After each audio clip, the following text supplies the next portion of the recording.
This is the Prince's Highway. Its 2,000-kilometre length runs from Sydney to Port Augusta in South Australia. It is a long but scenic route that on the 4th of September 2005 became the scene of one of the most appalling crimes Australia had ever witnessed. The actions of one man that night would destroy a family. I don't wish death on him because I want him to suffer. Where are the kids? They're in the water. Hey? A 3-month police investigation would point to the unthinkable. The facts at the time were a vehicle had left the roadway, travelled across the embankment, through a fence and into the dam. We set up lighting and we didn't find any marks, and that concerned me greatly. Detectives and the public were faced with a stark choice. Was it an accident or something worse? And I don't think after you listen to Farquharson you can come to too many other conclusions other than he killed his kids. The murders committed by Robert Farquharson were crimes that shook Australia.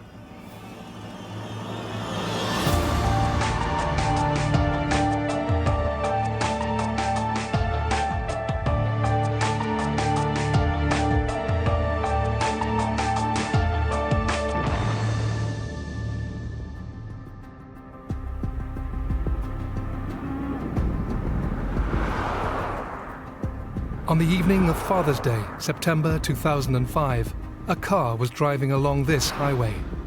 Inside were a father and his 3 sons. Suddenly, it veered off the road and into a dam. The aftermath of that tragic event would stun the nation and leave the family devastated. When you lose a child, let alone 3, you die yourself. I found that I died with my children, and I haven't had a life since. It's really affected my life greatly. Hugely. And it's destroyed her. Totally. It's the cruelest thing to have to live with, knowing that you were this person 10 years ago. You're a totally different person.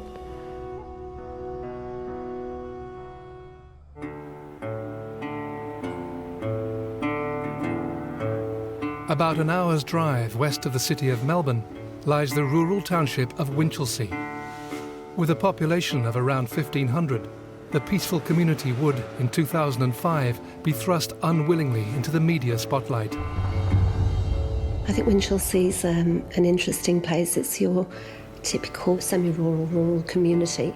It's a place where people tend to be born there and stay there, and they go to school there, they marry people that they know from the local area, and they tend to live in the area where they were born and not move far away. Cindy Gambino had known Robert Farquharson since they were teenagers.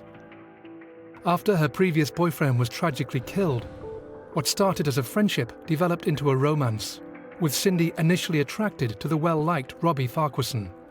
It was an attraction that wouldn't last. Cindy and Robert met when she was a youngster. Robert was a local lad that she knew from around the traps. Everybody knew little Robbie Farquharson. And he was one of those guys in the group. He was not seen as a particular love interest on Cindy's part.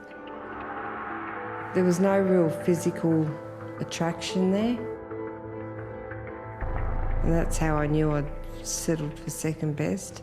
But there was security there. He was just solid, reliable Robbie that was always around, offering her lifts, giving her a lift home from the pub, giving her a lift from the local disco. He was Mr. Solid, Mr. Reliable that was never going to want to move away from Winchelsea, which suited her fine. There's the belly there.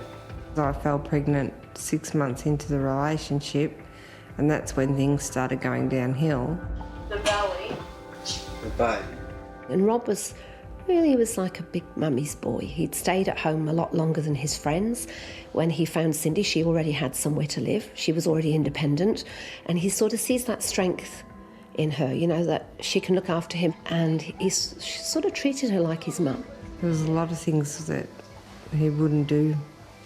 I remember the first time I went shopping on my own and left Jay with him, and Jay was just a new baby. and come home and Jay was in a dirty nappy and he wouldn't change the nappy. Never ever got up during the night to the children. It was always me. She and Rob had been together, I think, for about 6 years then, when they decided to tie the knot.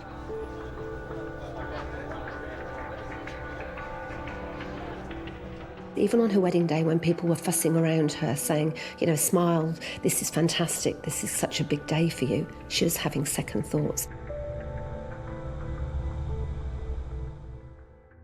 Robert and Cindy were married in the year 2000. By then, they had 2 children, Jay and Tyler, and were joined 2 years later by their third child, Bailey.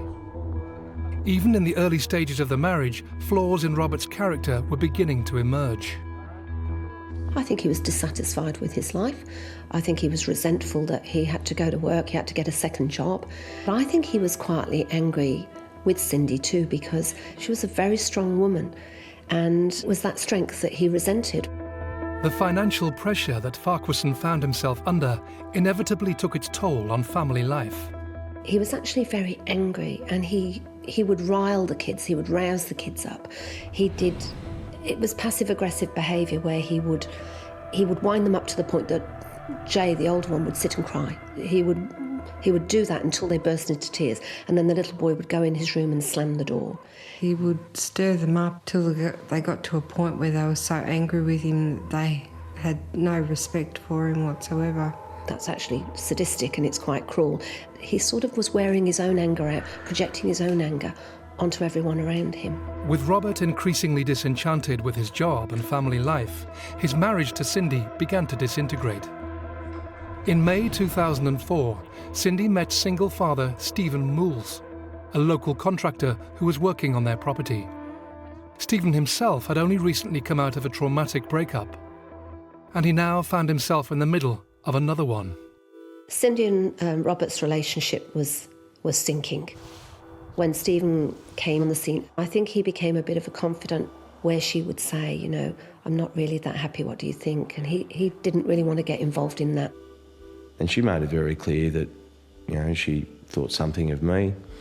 I said, well, I'm sorry, but you're married, and I've just come out of a very ugly relationship. It's just not happening. Eventually, I became aware that they were separating. Rob would come around to my house nearly every night, and I was trying to counsel him. I guess as a single dad of 2 boys himself, doing it hard for Stephen, it was very frustrating and irritating to watch Robert grizzling and moaning and doing nothing to move forward. After, it was a good couple of months, I got to the point where I went, you know what? You're an idiot. You don't want your wife back. Stephen actually had quite a scene with him where Stephen was saying, you know, pull your socks up. You're not a father. You're not even being a father. You know, you're being a big baby. Grow up and act like a father. I'm not trying to take your place. I don't want to be you. I've got my own children. But if you want to be a father, start behaving like one. So it was quite a sort of toxic triangle that he really didn't want to be involved in. Cindy asked Robert to leave their home in November 2004, sure that their marriage was over. He always said to me when we had a third child, oh, this is going to wreck our marriage, and I couldn't work out why a third child would wreck our marriage. And it wasn't the third child that wrecked our marriage, it was him. All I wanted to do was be married and have children, but I just married the wrong person. While she began a new chapter in her life, Robert struggled to cope with the breakdown of the relationship. He was saying that they'd separated, but it was a mutual thing, that they had separated on good terms and that he was moving on in his life. That wasn't actually true at all. That was completely untrue. He was very angry. He was stalking Cindy. He was always looking for where my car was and who I was with. It was not a nice feeling. Well, we'd see his car go past overnight, and then he'd obviously go around the block, and then all of a sudden we'd see it again and be like, what is this guy doing? It was behaviour that was consistent with someone who had obsessive, maybe even possessive thoughts. And I remember I used to say to Cindy, you know, is he all together? There was a moment a few days before. It was a Wednesday night and he rang me and he wasn't doing very well. He was really depressed. And I spoke to Stephen's mother about it and she said, just watch out. That pricked my ears up. But I thought he was suicidal, not homicidal. However increasingly bizarre and disturbing Robert's behaviour was becoming, it always seemed to be directed towards Cindy. And so, when Father's Day 2005 came round, there was never any suggestion that his children would be in any sort of danger. After I said goodbye to the kids and drove off, I didn't think that was going to be the last time I'd ever see my kids.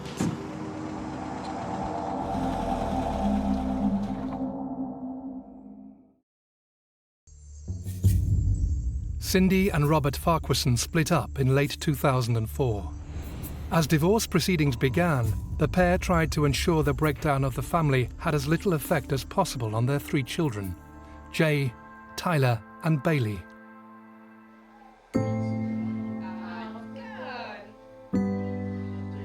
Jay absolutely loved football. He had a dry sense of humour. He was a good kid, very responsible.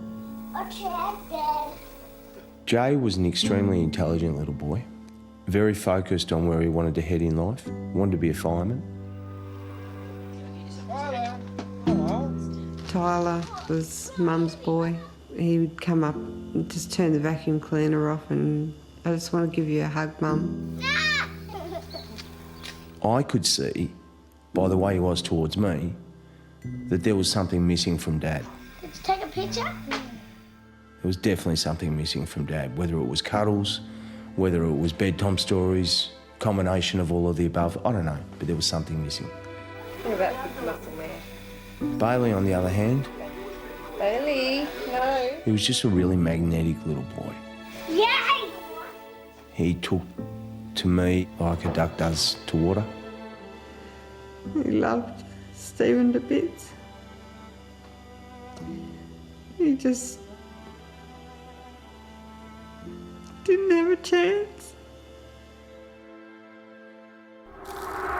Father's Day in 2005 began like any normal day. The whole day started so well. Cindy spent the morning with her own father, took her children to see her own dad, and then she took the children to Rob. I'd had a photo of the 3 boys blown up for him for when he got home. She was making their beds, getting their school lunches ready, getting their bags and their uniforms ready for the next day, and the clock's ticking, and where are they?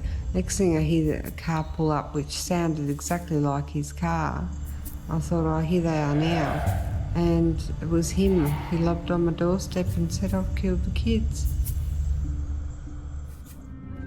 So what do you mean, where are the kids? Why are you here? Why did you leave them? Where are they? Stephen was at his house and she telephoned him straight away and said, there's been an accident, the kids are in the water. None of it was making any sense. I got a phone call and my cousin, Aaron, actually answered it. And he held the phone away from his ear and went, I think it's Cindy, Steve, and she's screaming. Handed me the phone. I held the phone and she's screaming, the kids are in the water, the kids are in the water. I'm going, what kids? Cindy jumped in her car with Robert and headed out into the night, still unaware of exactly what had happened to her 3 children. The only thing she could determine was that Robert's car had crashed into a dam on the outskirts of town. While Robert had escaped the vehicle, her 3 sons were trapped inside. Unbeknownst to her, the car had by that point already been underwater for almost 30 minutes. All I do remember is turning onto the highway, and by the time I'd hit the roadhouse, I was doing 145 clicks. Oh, I just remember saying I had to get to my kids. It was 7:45 when they arrived at the dam, followed minutes later by Stephen. Still, no one was aware of the terrible fate that had befallen the 3 children. Cindy's car's parked there. Rob's car's nowhere in sight. Cindy was hysterical, just running up and down, up and down, up and down. What's going on? You know, where are the kids? They're in the water. Instantly, from the second of seeing him, "You got to smoke." I said, "What?" My initial thought is, hang on. You're telling me your kids are in the water? You're asking me for a smoke? There's something not right about you. Where are the kids? I said, "Get out of my face or I'll fucking kill you." I jumped in the water and I'm trying all these different spots and, yeah, obviously to no avail. We wouldn't be sitting here today.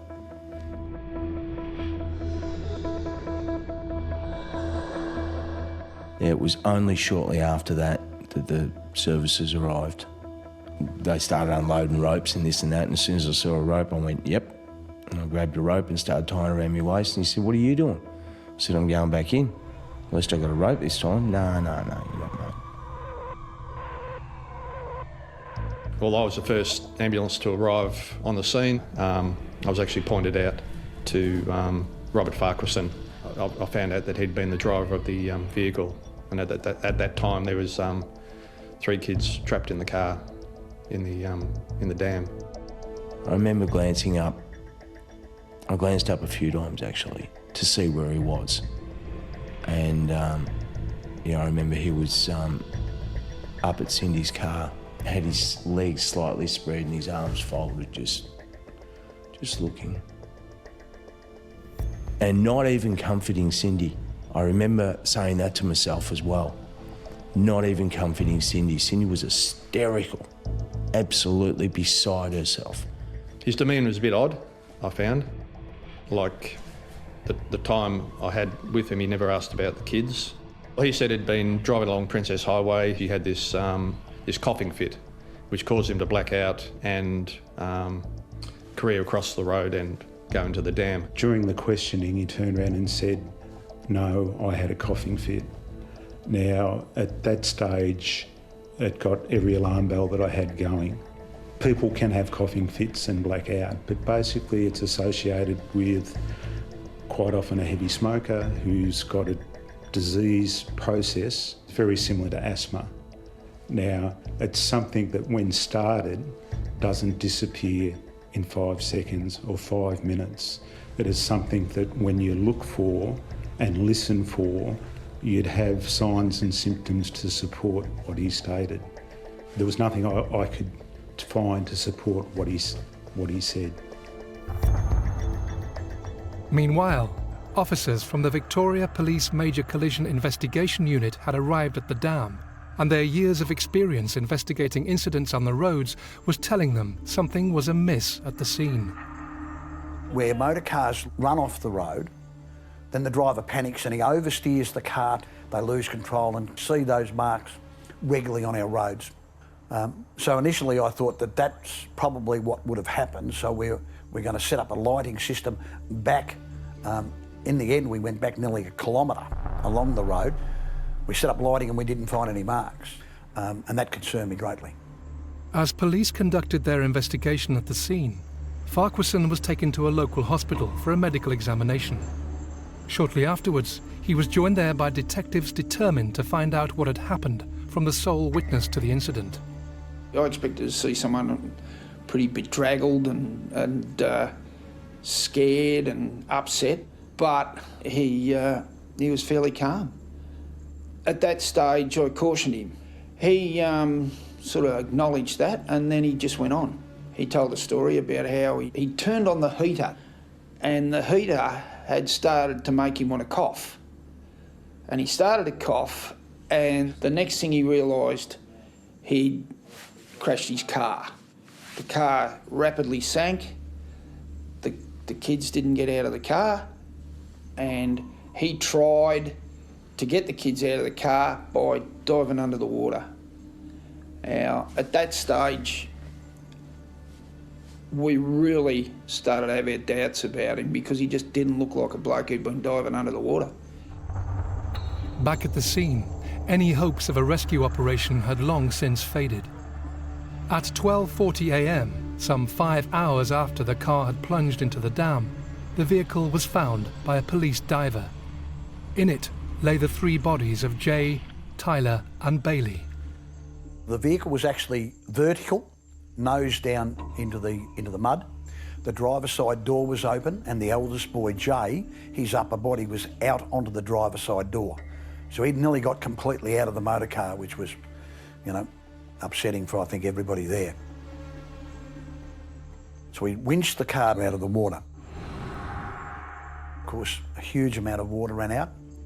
The very first thing I saw was the ignition switch. Now, I thought it was very unusual that a person would, in the dark, have a coughing fit, drive out onto a dam and turn the ignition key off.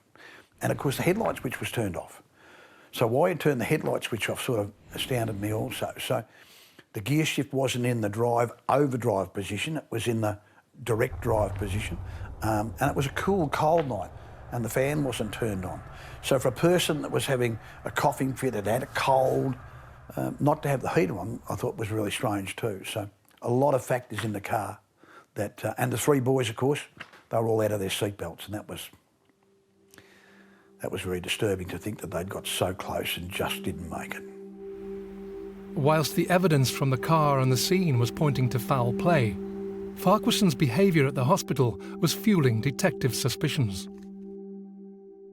At the completion of the interview, I had no doubt that something was terribly wrong. He only asked 2 questions, really. He said, I haven't been in a lot of trouble. I haven't been in a lot of trouble. So what's the scenario for me from here? And the other one was, what's going to happen to me? I was gobsmacked because they're not the sort of questions you'd be asking. You know, what are happening with the kids? You know, they sort of cling on to hope and stuff like that, and they say, is there any chance that one of them might be all right? But he never did. By now, Cindy had been taken to hospital in Winchelsea, suffering from severe shock. The grim task of identifying her children fell to Stephen. Jay was in a body bag on the ground, and I had a little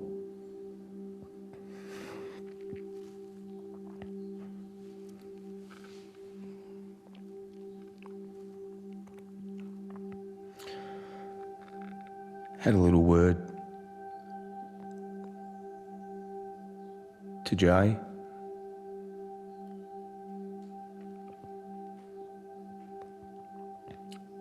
Said a prayer. I remember saying to the coroner after that, I walked back over to the coroner and I said, this is shit. I said, he said, yeah, this, in all the 30 odd years or something that I've been doing this job, I've never ever seen or been to anything as bad. I said, Tyler and Bailey are in the car, am I allowed to touch them? He said, no. Oh, okay. And with that, I walked over to the car. I knew Bailey was gone, obviously, but I whispered in his ear, you know, you'll be safe.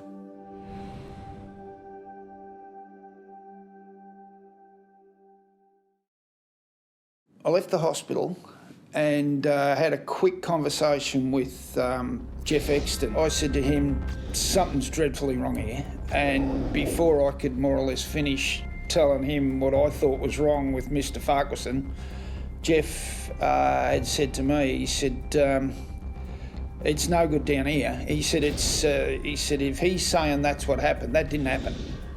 He said, there's something horribly wrong here.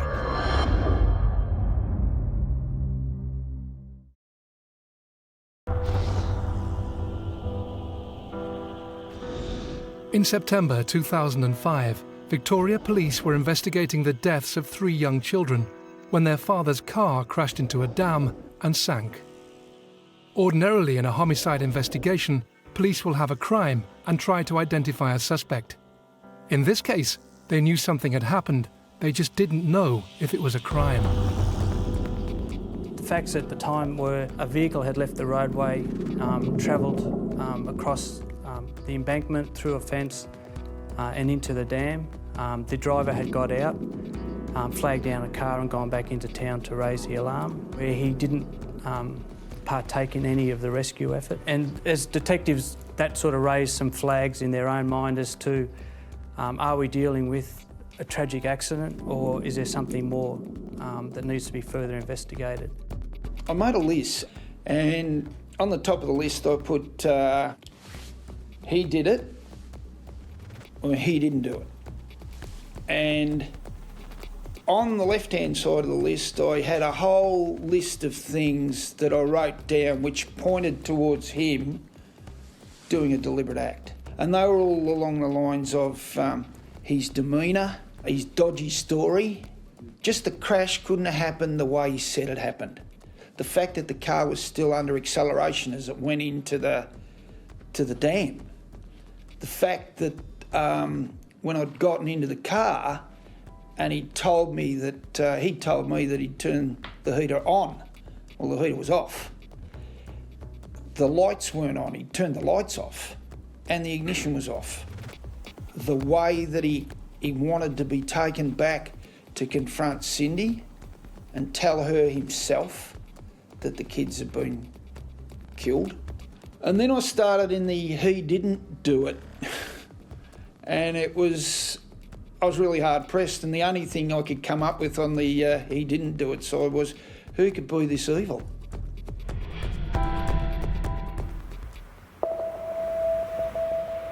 Whilst the police carried on with their grim task, the family faced their own torment, the funeral of the 3 boys. The children were buried in Winchelsea Cemetery. Cindy had booked a burial plot for herself to be buried next to her children one day. Unbeknown to Cindy, when they booked the burial plots, Robert had booked a burial plot for himself, next to the children and next to the wife that didn't want him anymore. It's the ultimate sick joke, I think, that he would be reunited with Cindy one way or the other. The true nature of Robert Farquharson was perfectly captured by a photographer at the funeral. There was a photograph of herself with Robert at the funeral, where they were clutching each other, they're propping each other up. With hindsight, that is sick too. Here she is being propped up by the man who's caused her all this pain. The following week saw Robert Farquharson interviewed by police, and he stuck to his story about a coughing fit causing him to black out. However, the evidence that was being fed back to detectives from the dam was telling a different story. There were at least 3 steering inputs to get that vehicle from the road to the dam. The first steering input is to turn off the roadway itself. They found no marks on the road to indicate a vehicle had lost control, no skid marks, scuff marks. The second steering input is to straighten the front tyres up again to follow a straight path. And then the third steering input is to miss the tree. It's veered to the right just before it went into the to the dam to avoid the tree that was there.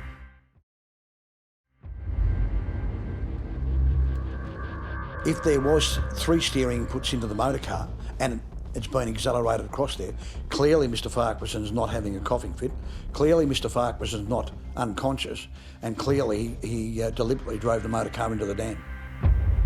As well as the forensic work being carried out, detectives were trying to determine if Farquharson's actions in the weeks and months leading up to Father's Day could reveal any clues as to what would happen that night. Found a focus for his anger, I think, in the material possessions, and the focus was on what he referred to as the shit car, that Cindy had even taken the best car and left him with the shit family car. And it seemed to him, though, that the division of the family finances was completely unfair. He was a known whinger, a known moaner, who said all sorts of outrageous things. So there were a few veiled threats to Cindy. I think Cindy, having lived with Rob all those years and listened to all that sort of stuff, thought it was just more of the same. She was concerned he was depressed, but she never dreamed for a moment that he was considering harming the children. And of course, she was completely unaware of the conversation that he'd had with Gregory King outside the fish and chip shop 3 months before. Greg parked his car and Farquharson pulled up next to him or near him in his own car, and they were just talking. He'd got this festering anger towards Cindy over driving around in the good car, as he called it. As he was talking to his friend Greg outside the fish and chip shop, Cindy pulled up in the good car. The essence of the conversation was that he was going to pay her back big time. Greg asked, what does he mean by that? He indicated that he would take away the most important things to her. And when Greg asked, what do you mean by that? Cindy was in the fish and chip shop with the kids, and Farquharson has nodded towards the fish and chip shop, indicating to Greg that he meant the kids. And Greg was horrified and said, for God's sake, Robbie, you don't even think things like that, let alone say them. Nobody thinks things like that. That's your own flesh and blood. But at the time, Greg just put it down to just Farquharson blowing off steam. And I guess knowing him as well as he did, probably thinking that that he would never ever do that sort of thing. Greg King's statement was enough for police. On the 14th of December 2005, Robert Farquharson was charged with murdering his 3 children. Throughout the investigation, Cindy had been kept informed of progress. But despite the mounting evidence, she still couldn't comprehend that Robert could be responsible. So on the day that we were going to charge him, I did go and see Cindy and let her know that that was the day he was going to be charged. And it was a very difficult time for Cindy. That was not what she was expecting. I was devastated because I couldn't believe he did it. I was in denial. They said, oh, we're charging him with triple murder. Okay, fair enough. Jared said the same thing to Cindy. She just broke, absolutely hysterical, just broke. Yeah, she was beside herself as far as she was concerned. They were bastards and they were doing the wrong thing, charging him and this and that, and he loved his kids and blah, blah, blah. She still clung on to that belief that this had to be a terrible accident. There was no way anyone would do such a dreadful thing just to punish her for ending the relationship. She could not get her head around that. So right from the time Robert was charged, she was part of the campaign to clear his name.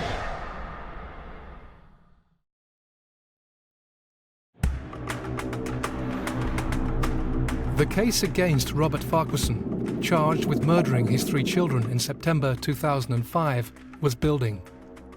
Police alleged he had deliberately driven his car into a dam and his sons had drowned. In August 2007, that theory would be tested in a highly publicised court case. And that's what the purpose of a trial is to test the evidence to determine guilt or innocence. Cindy was supporting Farquharson in the first trial and didn't want to believe still at that point that he would deliberately do this to their children. She was a gift to the defence. She was a gift in that trial because she said all the right things, but the evidence was overwhelming. But it was a 3-month investigation. There were things that we did to investigate the veracity of the story. We found a car that we put in the dam to test how long it was before it filled up with water. To me, that was very compelling, that you had time where you could collect your thoughts, collect the boys, work out a plan and say, this is how we're going to get out. He could have saved at least one of the boys. Inevitably, the whole trial was under the intense scrutiny of the Australian media, with the court of public opinion even questioning the veracity of the witnesses. Members of the public couldn't believe that Farquharson could take his 3 children's lives in this fashion. And the negativity that we got on the internet from Facebook and those types of blogs that were set up was terrible. And it affected me, got no doubt about that, it affected my family. And it was a very, very stressful time. I've never been involved in a trial where the atmosphere has been so toxic. No one was conceding anything. It was almost like the defence's view was that We'd been sitting at home and we'd been told about 3 kids killed in a dam, and we decided, well, I'd better stroll down to Geelong and see if we can find someone guilty of this. I just got the feeling that it just got personal. On the 2nd of October 2007, 2 days before what would have been Jay's 13th birthday, the jury retired to consider their verdict. 4 days later, they found Robert Farquharson guilty of murdering his children. I was praying that he was innocent, and when he was convicted, I broke down, like I was taken away in an ambulance. Cindy and her mother both broke down. For myself, I had tears of joy running down my cheeks. I felt elated. I just thought, yes, you beauty. Farquharson received a life sentence for each of the 3 counts of murder. The judge refused to set a minimum term for parole. Cindy, meanwhile, was left to continue her search for answers. Answers that certainly weren't forthcoming from Robert in jail. He doesn't call her, he won't let her be on the visitors list, he won't respond to her letters.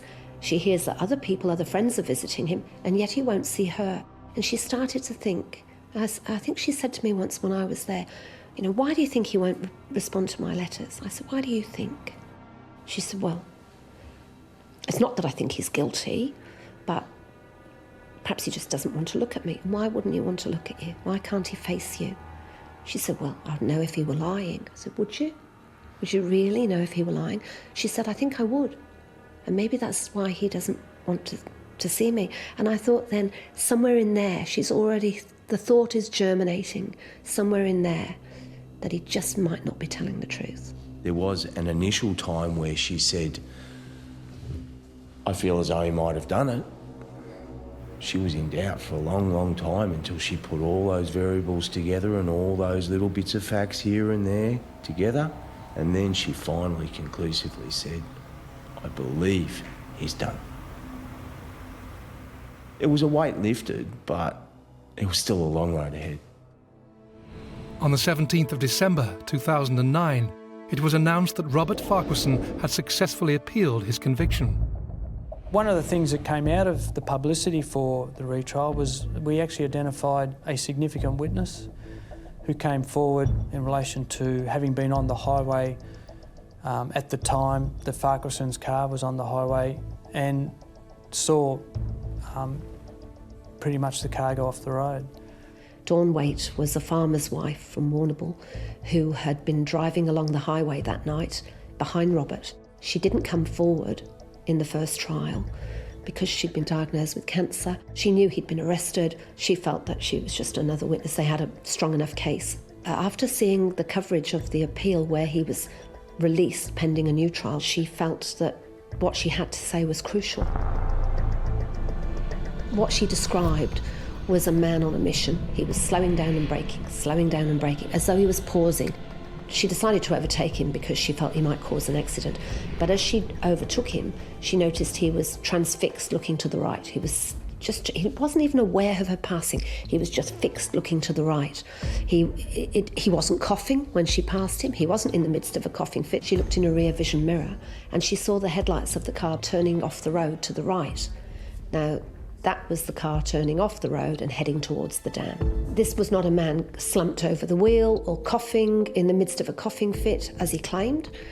It showed him slowing down over a distance, constantly slowing down, driving off, and looking to the right.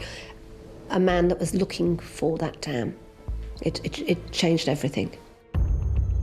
Dawn Waite's statement to police was enough for Cindy. She was now convinced Robert was responsible for the deliberate murder of Jay, Tyler and Bailey. She contacted the police and changed her statement. This is too incomprehensible. I can't believe that this person would hate me that much to want to murder his own children, who he worshipped, the ground they walked on. The second trial of Robert Farquharson began on the 5th of May 2010. And for the second time in 3 years, he pleaded not guilty to 3 counts of murdering his sons. Tellingly, Cindy chose to give evidence against her ex-husband. She was dreading it, absolutely dreading this second trial. But when it came, she said, I was Robert's voice first time round. I spoke up for him. I was loyal to him, and I was misguided. But second time around, my children will have a voice, and I will be their voice. As powerful and moving as Cindy's testimony was in court, a defining moment came when the accused took the stand. Farquharson was put in the box and he had a shovel and he dug himself a hole and he never got out of it. I think his evidence was just unbelievably bad. He had clear memories of things that would suggest that he was innocent, and every time things were put to him about, well, how do you say this could happen? Oh, I don't know, I've forgotten. Can't remember. I can't remember was like his biggest answer, I think. He gave evidence like he'd lost his push bike. You know, we weren't talking about the 3 kids, and I think the jury probably saw what we saw at the hospital. And I don't think after you listen to Farquharson you can come to too many other conclusions other than he killed his kids. The day the jury delivered the verdict was significant because it would have been Tyler's birthday. And for Cindy, that was like a message. We went and lit a candle at the church and prayed for the truth to come out. On the 22nd of July 2010, on what would have been Tyler's 12th birthday, Robert Farquharson was found guilty again of murdering his sons. He received a life sentence with a minimum term of 33 years.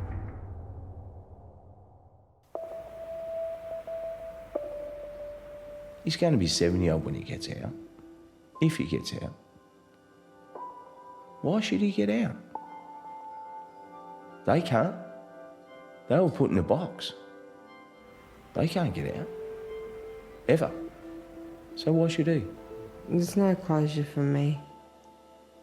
It's always there. From the moment I wake up to the moment I go to bed. It's always birthdays, there's always anniversaries. What? Mummy do it? Hate him with a passion. I don't wish death on him because I want him to suffer. I hate him more. I hate what he's done to me. Turn around. Bailey, turn around. Wave to Mummy. I hate him.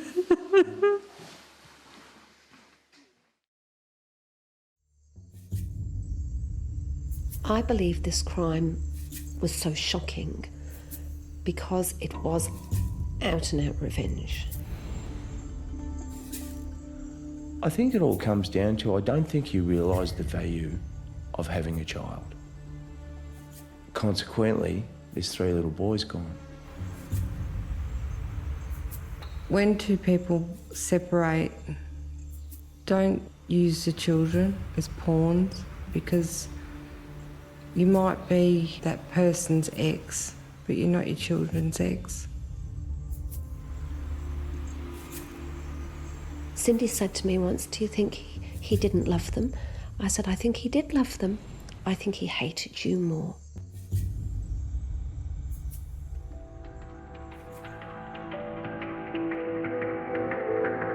Spanning the length of Australia, from Adelaide to Darwin, the Stuart Highway is 2,834 kilometres long and cuts the continent in half, an isolated and often lonely road. It was here in 2001 that 2 English backpackers travelling in their VW Combi van met their fate and sparked the biggest manhunt in Northern Territory history. There was this incredible story, hijacked in the middle of Australia, and her boyfriend was missing. It's hard to imagine anywhere that's more isolated than the outback. The person involved in this incident is armed and dangerous. I couldn't imagine a more frightening and intimidating experience. That magic combination of the British tourist, the human interest, the murder, the mystery. There was evidence there was a lot of blood there.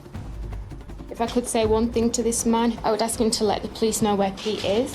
She's the only one that can actually tell anyone exactly what happened that night. You can't make up DNA profiles. It's either there or it's not there. This is the first time I'd been exposed to that type of voracious, shark-feeding frenzy of the media. Everyone had a theory. The question I have is, where is Peter Falconio? We really still don't know what happened. We really still don't know. The incredible story of Peter Falconio and Joanne Lees was a crime that shook Australia.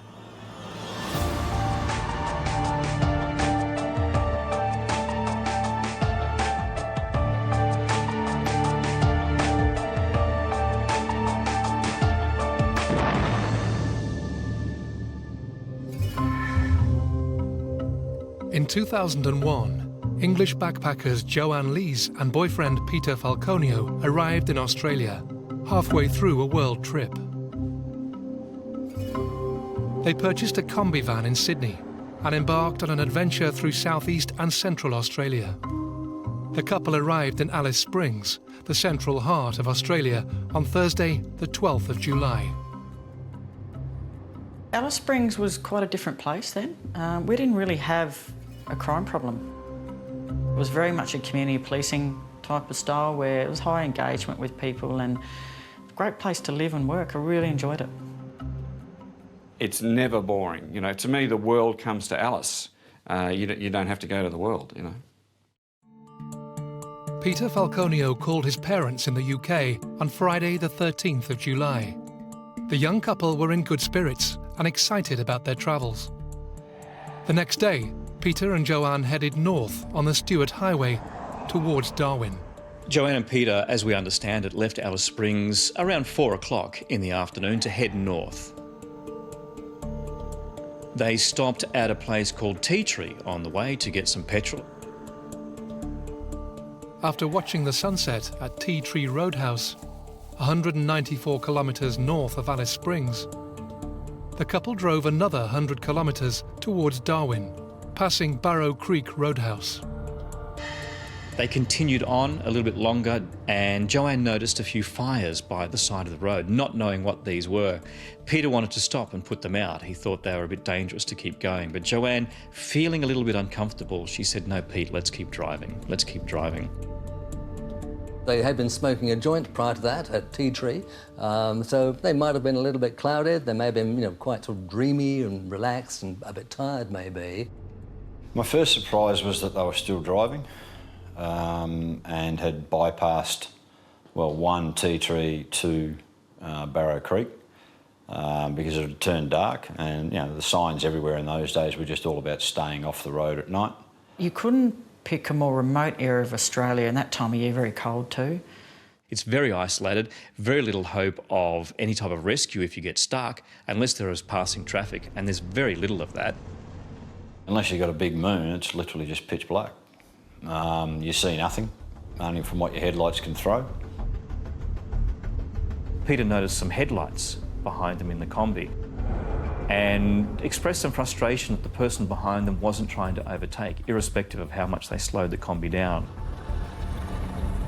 Eventually, that four-wheel drive pulled out from behind them, travelled along next to them, and the driver indicated that there was a problem with the back of their camper van. To have someone drive up beside you in the middle of the Australian outback in his ute and gesticulate to you would have been a bit alarming to most people. Just after 8 p.m, 11 kilometres past Barrow Creek Roadhouse, the couple pulled their combi van over to the side of the Stuart Highway. The man pulled up behind them as well. Peter got out and Joanne heard a conversation to the effect that there was some sparks coming out of the exhaust pipe. Peter moved back to the front of the combi van, said to Joanne, "Get into the driver's seat and rev the engine for me." Then Peter comes back and picks up his cigarettes and then appears to be quite relaxed, doesn't appear to be threatened in any way, then returns to the rear of the camper van and the discussion continues. Joanne revved the engine and heard what she thought was the combi van backfiring, as it had done in the past. In the middle of the outback, in absolute darkness and unfamiliar with the surroundings, the young couple had hoped this stranger would help them during their Australian adventure. Next thing she knows, a gun pointed at her, and there's a man looking at her through the window. He then tells Joanne to move over to the passenger seat, and then he proceeds to tie her up. Stunned and terrified, Joanne's hands were tied behind her back with manacles made from cable ties and tape. She was in a pretty frightened and terrorised state. She was clearly traumatised by what was going on. Pushed her out of the van. She didn't know where Pete was. He didn't have the opportunity to restrain her ankles. She was kicking around too much. He pulled her up, made her stand up, and then guided her past the camper van towards his own vehicle. She never saw Peter's body. She never saw a body at all. And then somehow he manhandled her into the back of the four-wheel drive. Screaming and struggling, Joanne Lees lay in the attacker's vehicle, calling desperately for her boyfriend, Peter Falconio. While she was in the back of the four-wheel drive, she heard some dragging noises, didn't know what they were. She knew that she was probably going to get killed. She was more worried about what would happen before that happened. Fearful for her life, Joanne Lees made an impulsive and shrewd decision that altered the course of her fate.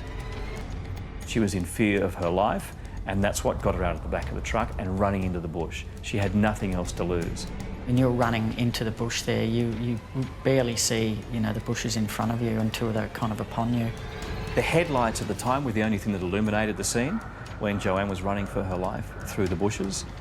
It was like a blanket had been put over the world. I couldn't imagine a more frightening and intimidating experience, knowing that there's really no one to come to your assistance. In 2001, whilst travelling along an isolated stretch of the Stuart Highway in central Australia, 28-year-old Peter Falconio and his girlfriend Joanne Lees were flagged down by a man in a white four-wheel drive truck. When they pulled over to the side of the road, Peter got out to talk to the man. That moment would be the last time anyone ever saw Peter Falconio alive again.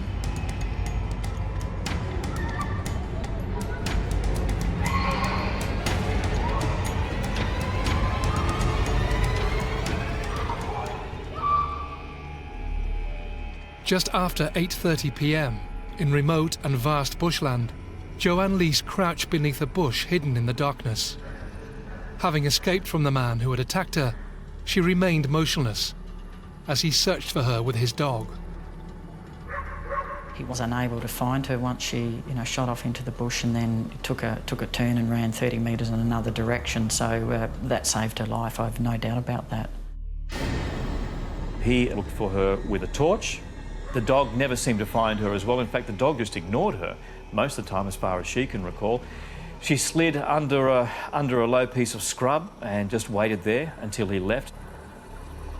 People in Britain and other well-populated countries can't imagine how vast the outback is and how lonely you would be if you were suddenly left to your own devices there, particularly if you thought you were being threatened by an attacker. It would be probably the most intimidating and scary situations to be in.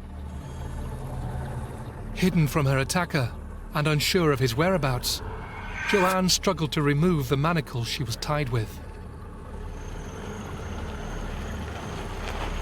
She heard some movement of vehicles, assumed that he'd taken the combi away. Then she heard footsteps again and the torchlight once more, and then he drove off in his four-wheel drive. She was hiding in that shrub for 5 or 6 hours in cold winter temperatures. It would have been a very lonely and traumatic experience for her. And it wasn't until many hours later that she actually ran out onto the road, risking her life in front of a huge road train trailer that drives along the highway. And that's when Vince Miller stopped and picked her up. 60 metres long, lights all over it, 40 or 50 wheels on the thing making a massive noise, but she had no choice but to try and stop this thing in the middle of the night. That's how desperate she was. And then to trust that person to take her to safety. Unable to stop suddenly, driver Vince Miller feared he had run over the young woman.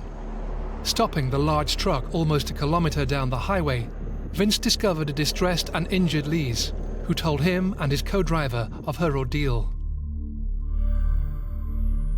They embarked on a search for Peter, but stopped soon after Vince learned that the attacker was armed and still at large. They immediately drove Joanne 11 kilometres south to Barrow Creek Roadhouse. An iconic old outback pub, rough as guts, you know, seemingly full of rough characters and whatever, but really with hearts of gold, you know, salt of the earth people. Barrow Creek proprietor Les Pilton and his partner Helen Jones looked after Joanne and called the police immediately. Les would have stopped everything. He would have just worked his guts out to try and sort that situation out. I got a phone call, being kind of one of the more senior police there, to say that they'd received a report of a young woman being abducted and her boyfriend being murdered. So I immediately went to work, I think 3 or 4 in the morning.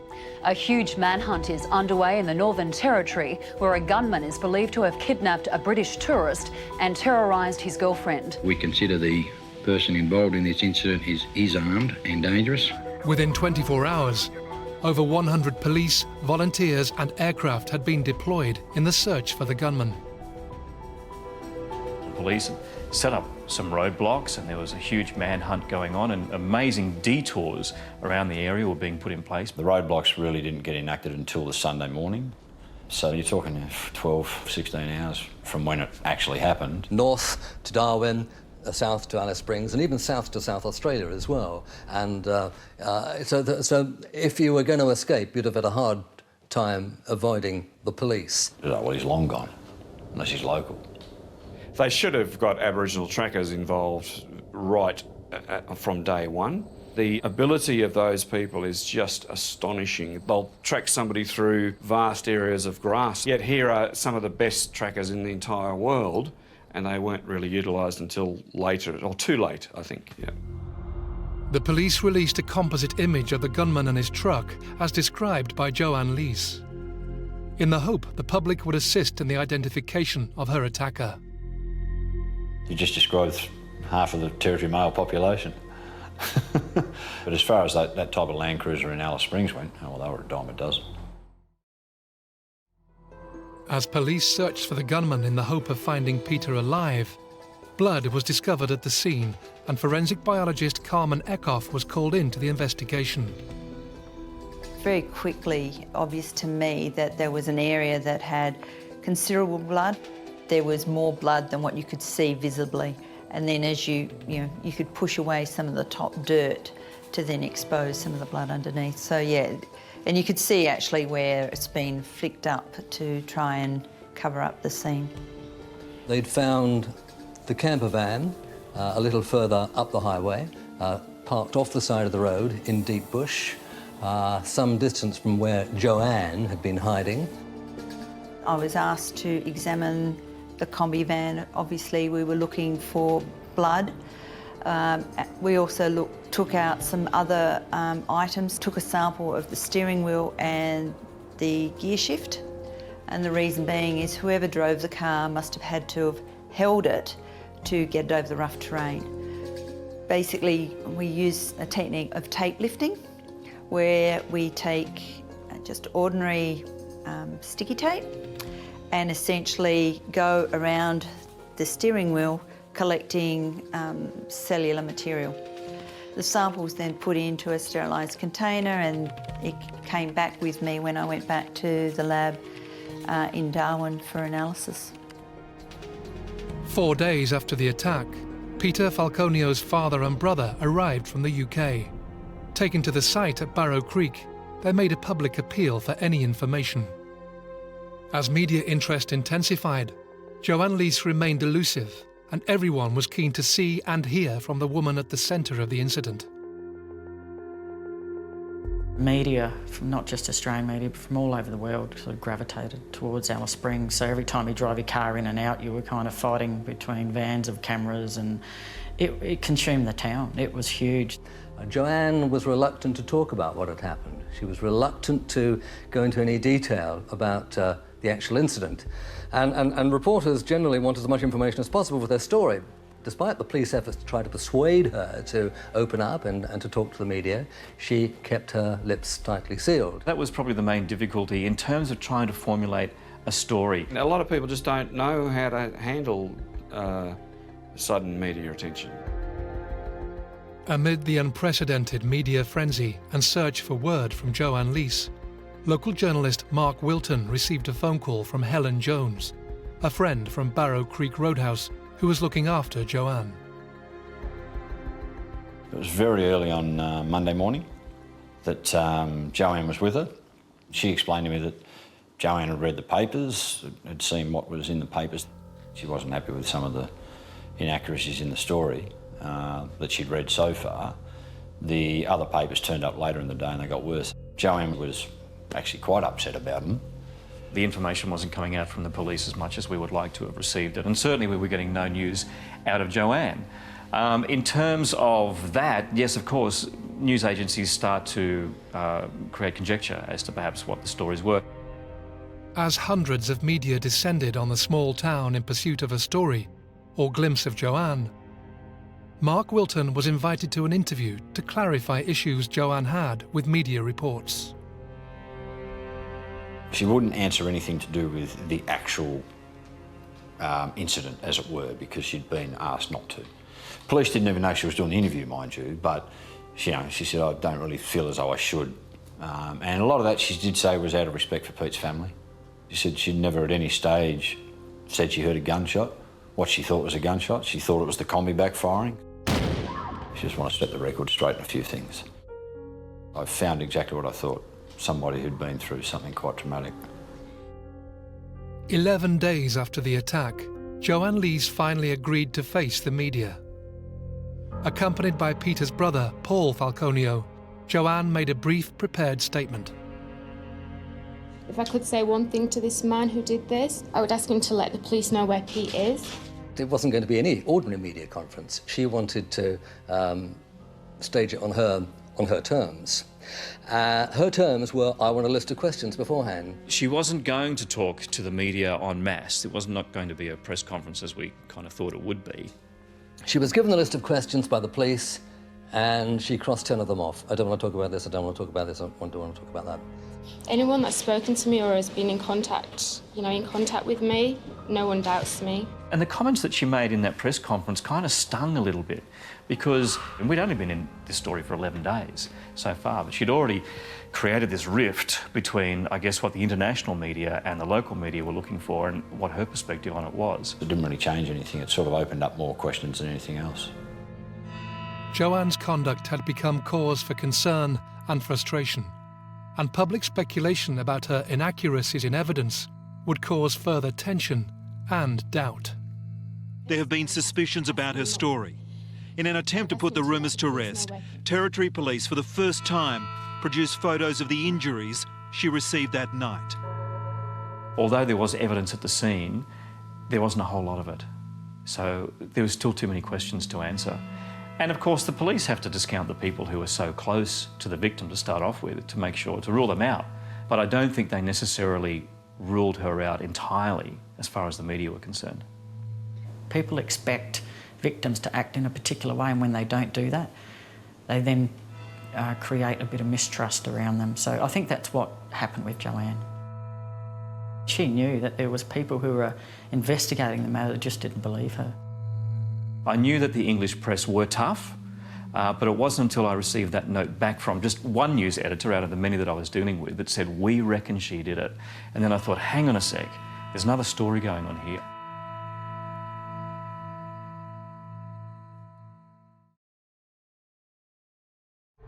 In 2001, Joanne Lees was abducted at gunpoint on a remote stretch of highway in central Australia. She was kidnapped by an unknown assailant and her boyfriend Peter was missing. Joanne managed to escape into bushland, where she hid for hours before flagging down a passing road train that took her to safety. Despite pleas from the police, Joanne remained hidden from the media until she finally faced the cameras. After Joanne's press conference, wild and unsubstantiated accusations circulated, forcing her further into retreat. Northern Territory Police were overwhelmed with the influx of media, whose pursuit for information was unrelenting. When news of CCTV footage surfaced, there'd been a rumour, a suggestion, that the gunman or the attacker had been caught on CCTV footage at an Alice Springs service station. But no CCTV footage had emerged. I think it was 19 days, I think, roughly after the incident, when we knew about the video. Where had that footage gone to? Why had the police not used it to find the attacker and publish those pictures on the TV and the internet and the newspaper? The story was that they sent it away to get enhanced. You know, you've got to realise that this footage at the time had what they believed was, you know, the truck that he was driving, and they didn't even put that out. You know, it was critical that we tried to get the registration number of the vehicle. And we tried everything, the most sophisticated technology to be able to do that. You could have identified the car off the CCTV. I don't think anyone would doubt that it could have been handled a whole lot better. I think also in defence of the team, we were consumed with thousands of lines of inquiry. Where we went wrong is how we prioritised what was important and what wasn't. 5 months into the investigation, amid a task force shake-up and mounting frustration with media pressure and police procedure, a new lead detective was appointed. I got a phone call from Paul White, who was just taken over as the new commissioner, and said, "Congratulations, you're now taking over the Falconio investigation." I put the phone down and I didn't know whether to laugh or cry, in all honesty, because it didn't seem to be particularly well organised. In 2001, Colleen Gwynn was the regional superintendent for the Central Region in Alice Springs. I observed for probably about a week, and it was clear to me that we had a task force that wasn't gelling very well. There was people there that I don't think were there for the right reasons, and there was a number of people that didn't actually believe the victim. So when you're investigating a major crime such as this, you have to believe the victim. Otherwise you will get careless and you'll miss things. So first thing I did was get some detectives on aeroplanes and go and follow up what I saw was the priority inquiries. And I think that's probably one of the best decisions I ever made. Months after her traumatic experience, Joanne Leese returned to the UK, disillusioned with the police and wary of the media. Oh, she was angry. She was frustrated. She didn't trust us. She didn't believe that we had the ability to be able to investigate this matter.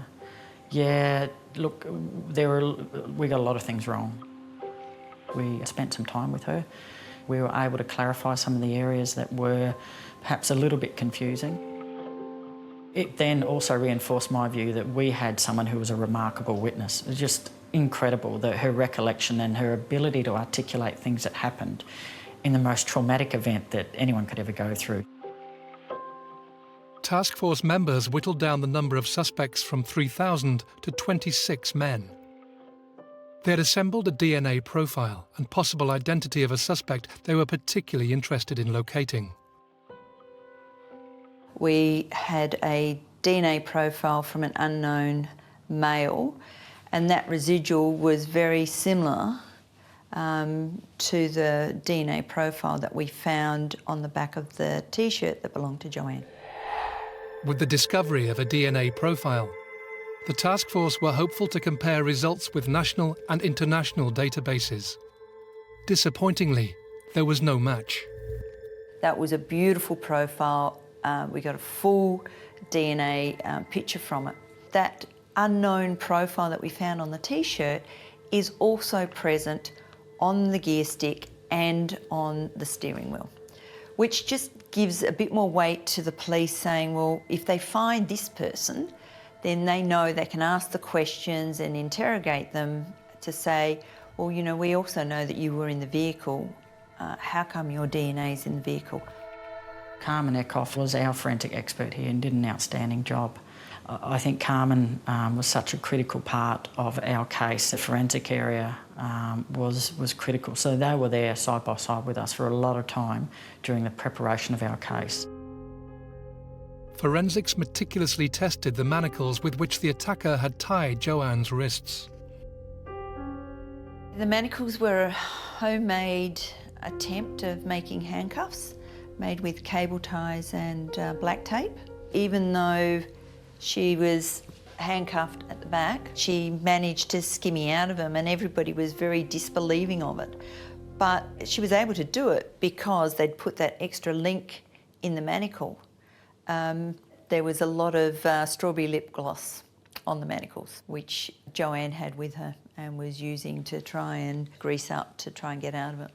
It sort of masks any fingerprints that you may have found on the manacles when he tightened them. We had to find ways of getting tape to lift without damaging any DNA that could be underneath.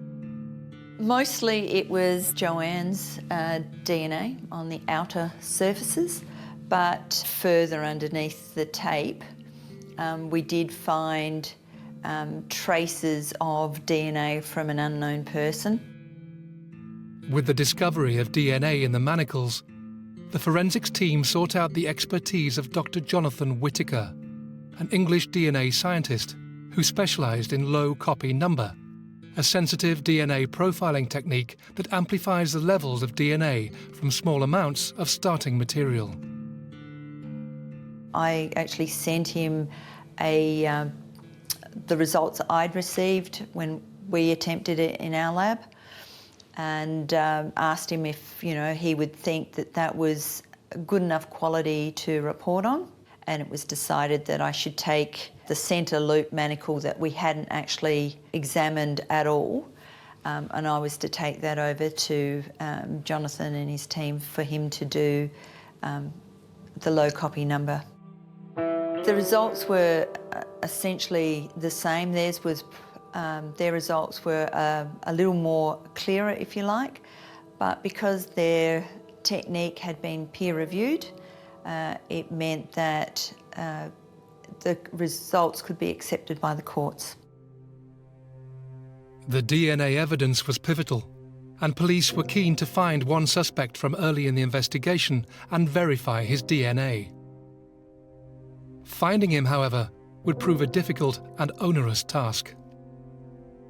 Bradley Murdoch was one of the early suspects in the hunt for the Outback gunman.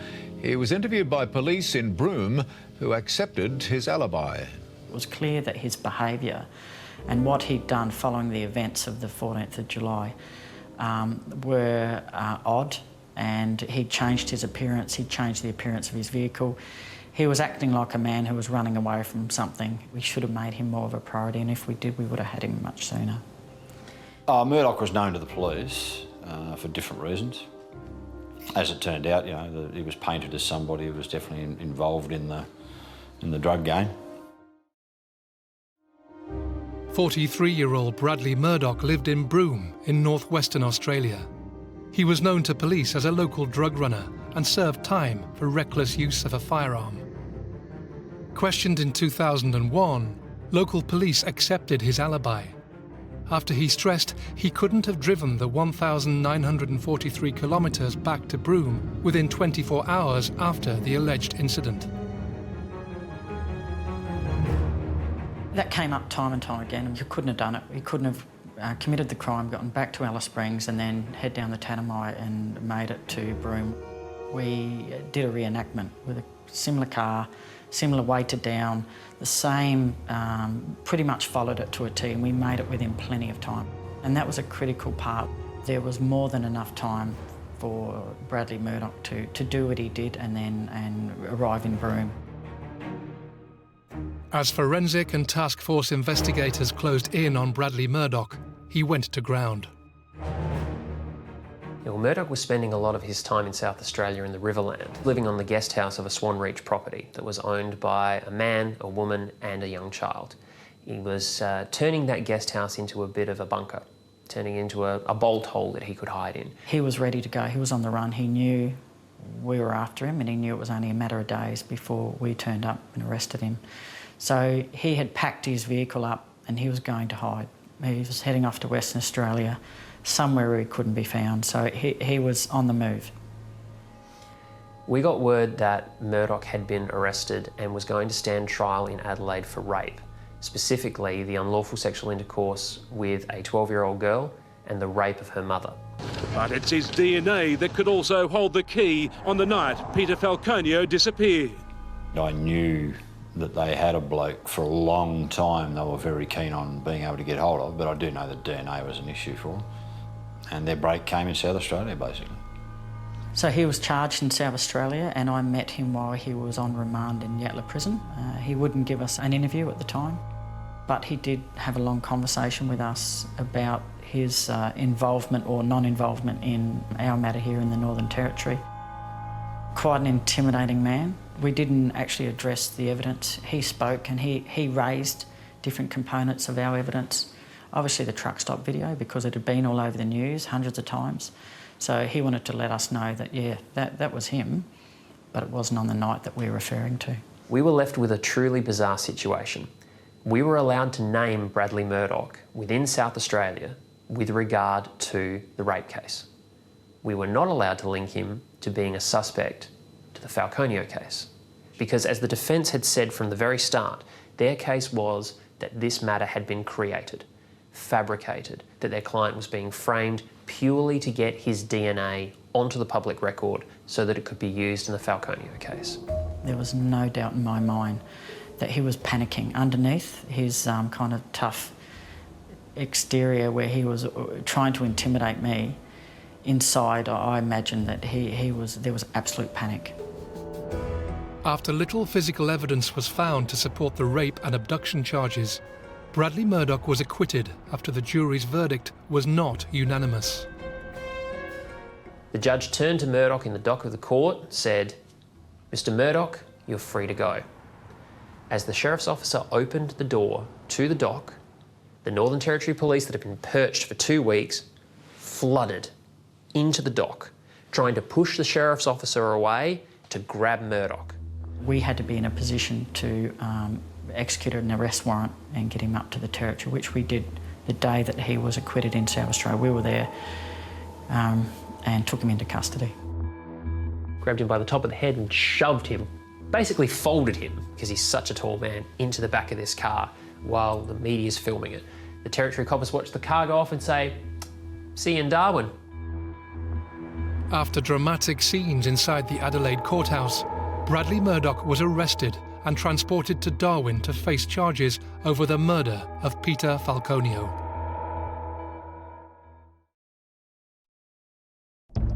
In 2001, after Peter Falconio went missing, police searched every corner of Australia, looking for the man Joanne Leese had described as being responsible. After 2 years, police believed they had their man. 43-year-old Bradley Murdoch, a known drug runner, was arrested in South Australia and extradited to Darwin to face charges for the murder of Peter Falconio. But he was a large man. He was known colloquially as Big Brad amongst his contemporaries and colleagues. So he was very imposing. Circumstantially, it read very, very badly for Murdoch. We had a great legal team. We had a great case, and we knew that, and we'd done our homework, and we knew we were presenting a matter that would be committed to trial, absolutely. Yesterday, Territory Police matched Murdoch's DNA with blood found on the T-shirt of Peter Falconio's girlfriend, Joanne Lees. In May 2004, 2 years and 9 months after the attack, Joanne Lees arrived back in Australia to face Bradley Murdoch at the committal hearing. If there was any anxiety, it was probably around Joanne's welfare. She was back in the Northern Territory. It's a place that doesn't have a lot of great memories for her. Joanne was arriving in a police squad car, unmarked, driving at breakneck speed. So that didn't do her any favours whatsoever. Had she just come to the court, walked along the pavement in a normal manner, then everything would have been fine. She might have got a lot of attention, but certainly it wouldn't have attracted the negative publicity that she got as a result of the car. There was issues with the transportation of Joanne to and from the court and her safety and the attention and the perception that still she wasn't a credible witness. The committal was pretty brutal for her. I mean, the journos were pretty cruel. During the committal hearing, startling evidence emerged about an affair Joanne had in Sydney in 2001. Her reliability as a witness, police procedure, and contaminated DNA evidence were all called into question. Despite the salacious revelations, after 5 weeks of hearings, Bradley Murdoch was ordered to stand trial. We had to then get our case together. The work really started, and it was like our second phase. We got our man, now let's get him convicted. On the 17th of October 2005, the criminal trial began. Peter Falconio's family returned to Australia, and Joanne Lees possessed a confidence not publicly seen before. When the court case came around, she was very much more professional in her presentation. She even strode up the front steps of the courthouse, acknowledged the media. Bradley John Murdoch maintained his innocence and entered a plea of not guilty. His legal team were confident leading into the trial. When Bradley Murdoch appeared in court, he looked like a man who was pretty confident about being found not guilty. I do know that he intimidated a lot of the witnesses just with his mere presence. There was something like 80 witnesses called, more than 200 pieces of evidence. A surprise witness for the prosecution was James Heppy, a former associate, friend and housemate of Murdoch's. His evidence would prove controversial and elicit a vicious exchange between both men in court. He was a man that had a disgruntled relationship with Bradley John Murdoch, no doubt about that, and the jury were directed to take his evidence. He was trying to negotiate his way out of a long prison sentence. He said to the police, if you look after me, then I will help you convict Bradley Murdoch. My problem with Heppy is that it's tainted evidence no matter what you do with Heppy. It's, you know, he's a former partner of Murdoch's. After volatile scenes inside the courtroom, the case continued, and British DNA scientist Dr. Jonathan Whittaker took to the stand. The DNA evidence was certainly very well prepared, presented in court, and even the three judges made the comment that the DNA evidence is watertight and that Murdoch's team would not be able to have that DNA thrown out. There was a lot of doubt about the whole DNA business. There was a lot of doubt about the so-called low copy number DNA and whether or not it could be expanded and could be used as a match against Murdoch's DNA. Whether you believe or don't believe in low copy number, ultimately it's the whole case that goes before the court and is judged against. I'm a firm believer that you can't make up DNA profiles. It's either there or it's not there.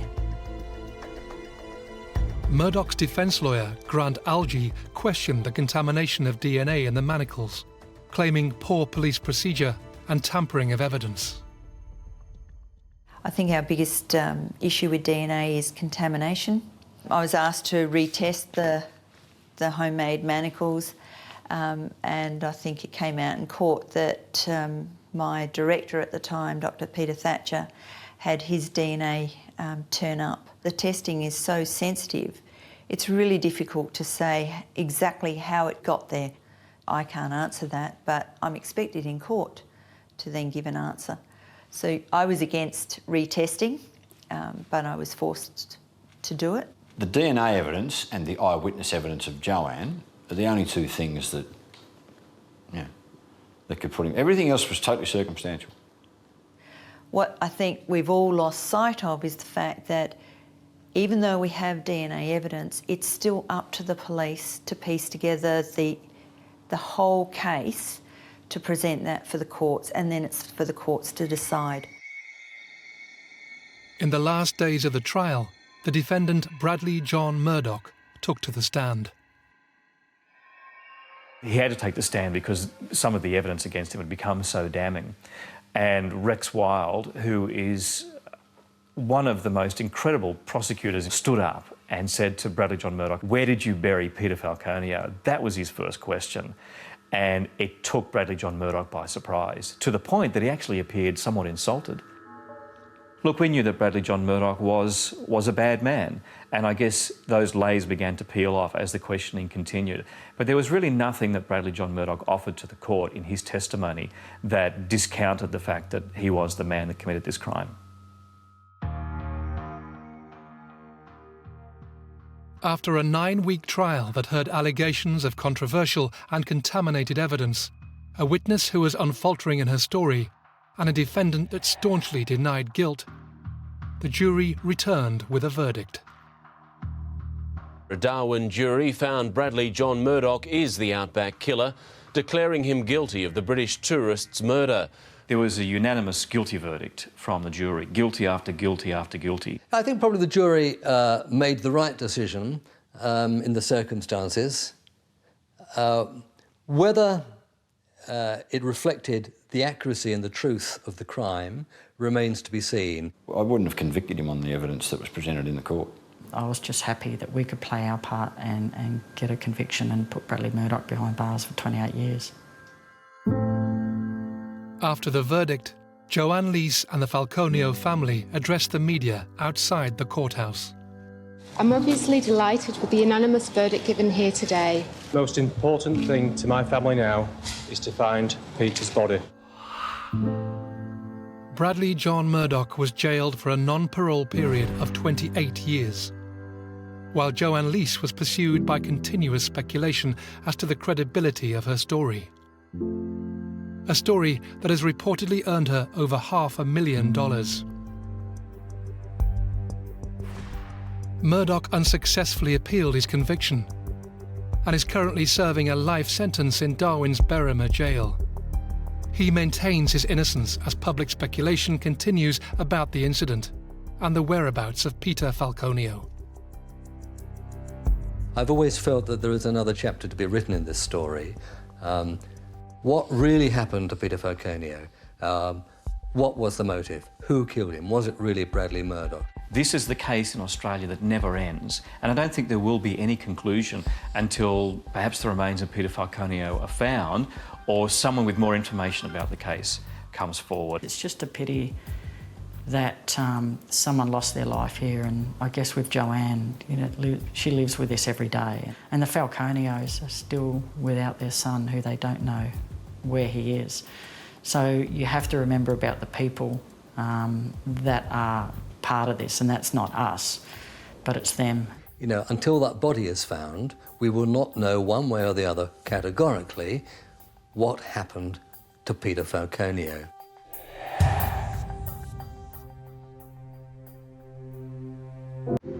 In 1991, the residents of Strathfield were left traumatised when a man opened fire in a local shopping plaza. In just 10 short minutes, the gunman unleashed a wave of terror that would become the most violent and shocking in Sydney's history. I think people were horrified. Just couldn't believe that this would happen in Australia. Armed with a machete, a rifle, and 100 rounds of ammunition, the unidentified gunman burst into action, stabbing and shooting at those within close range. The first shots rang through the plaza, packed with Saturday afternoon shoppers, just after 3:30. I did look out and I could see a person lying on the floor, obviously had been shot. It was all done within such a short space of time. Just a random attack of violence. It was a semi-automatic weapon. That gave him the ability to kill a lot of people. When people are killed under those sort of circumstances, that just becomes the news of the day, the news of the week. That's what his whole ambition was, to kill as many people as possible. The abhorrent actions of one man that day changed the lives of a tight-knit community forever and left physical and mental scars that are still felt today. The Strathfield Massacre was a crime that shook Australia.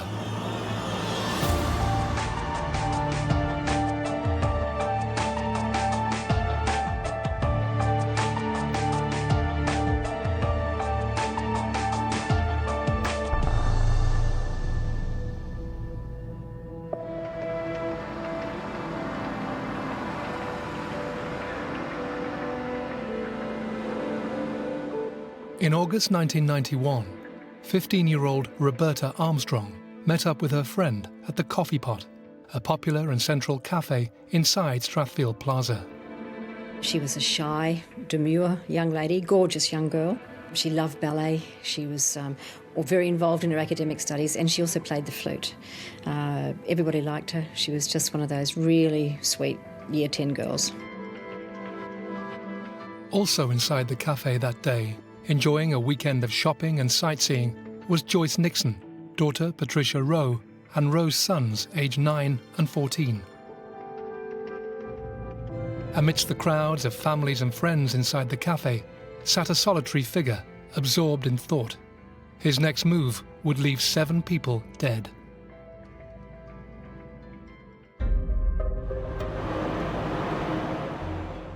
Celebrated as one of the most culturally diverse areas of Sydney, Strathfield is an inner west suburb just 14 kilometres from Sydney City and its surrounding harbour. Strathfield was a place that was a safe haven for everybody. We had our friends in the area. We really didn't go outside Strathfield for friendships, and our whole life centred in Strathfield. It's a real community. It's centred around families.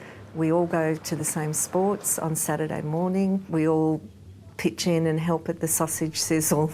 It's a great place to live.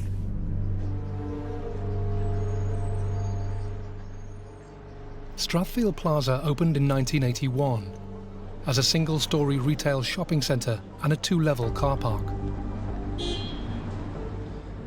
Helen and Jeff Boyce owned and operated the Strathfield Plaza news agency from 1989 to 1993. We were very comfortable here. We'd been here for quite a number of years and we knew lots of people. People came into the shop, we were happy to talk to them. Kids came into the shop, younger kids that we were used to talking to, and we were just completely safe and happy. It was our whole life, actually, our whole life.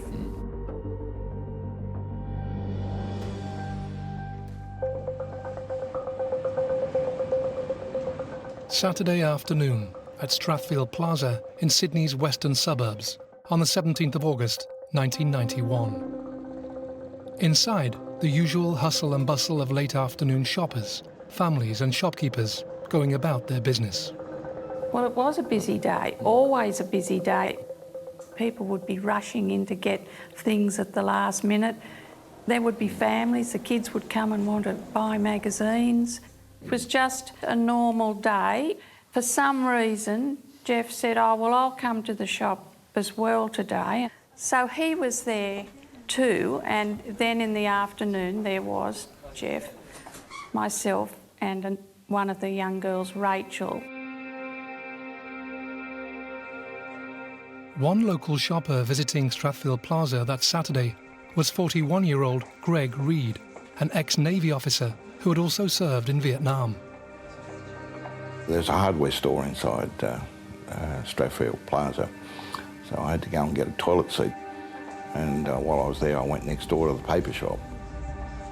The day continued just like any other.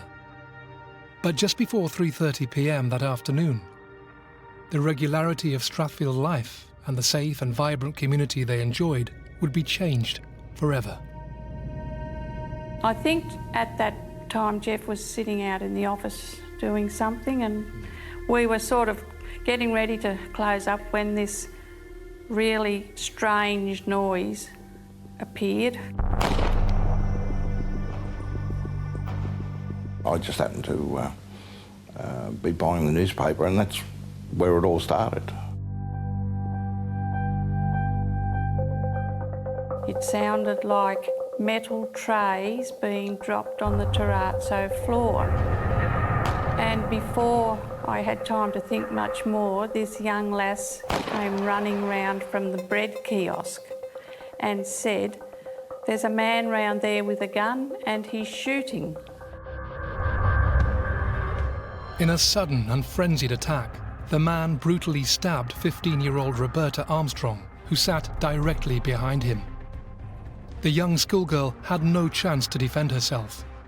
Before customers could react, he grabbed a semi-automatic rifle from his satchel and opened fire inside the busy cafe. Since I heard the screams and the shooting, I became alert.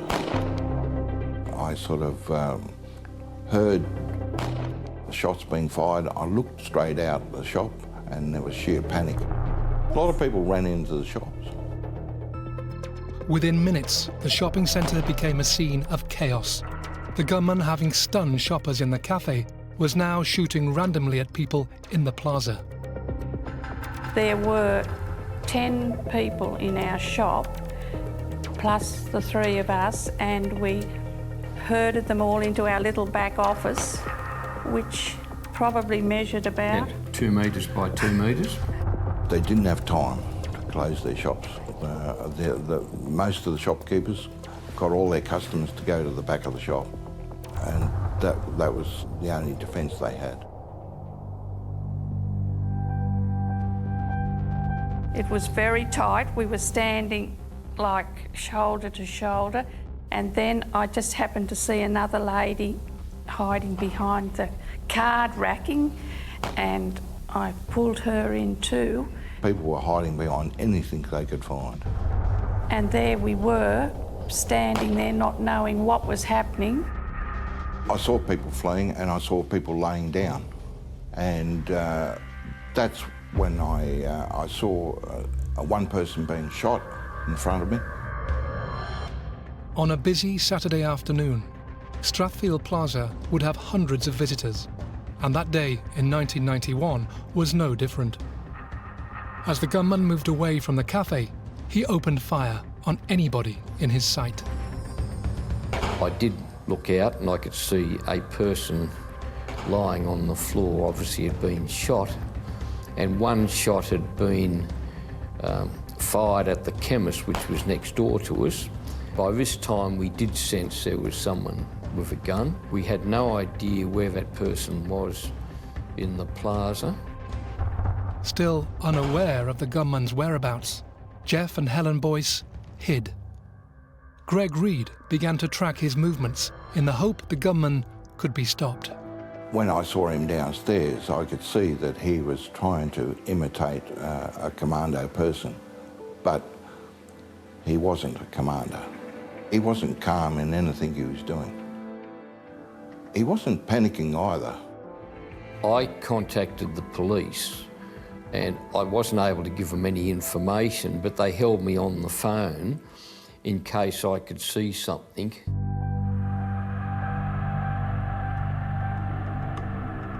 I went from the newspaper shop out into the shopping area, and there's a set of stairs that go upstairs to the car parks. I actually went up to the first level. That's when I discovered that he's not shooting anybody laying down. So that's what I had to do, get everybody to lay down. I thought, I've got to save people from this man. I sort of said, well, hit the deck. There's a gunman behind me and he's killing people.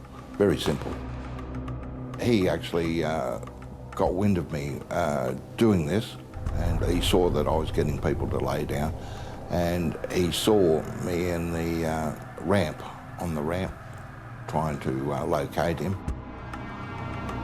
And he deliberately came to the next level above me, purposely come towards shooting myself. I then went up to the next level and I wanted to find out where he was. So I looked over the parapet and he looked up to see where I was and fired 2 shots at me.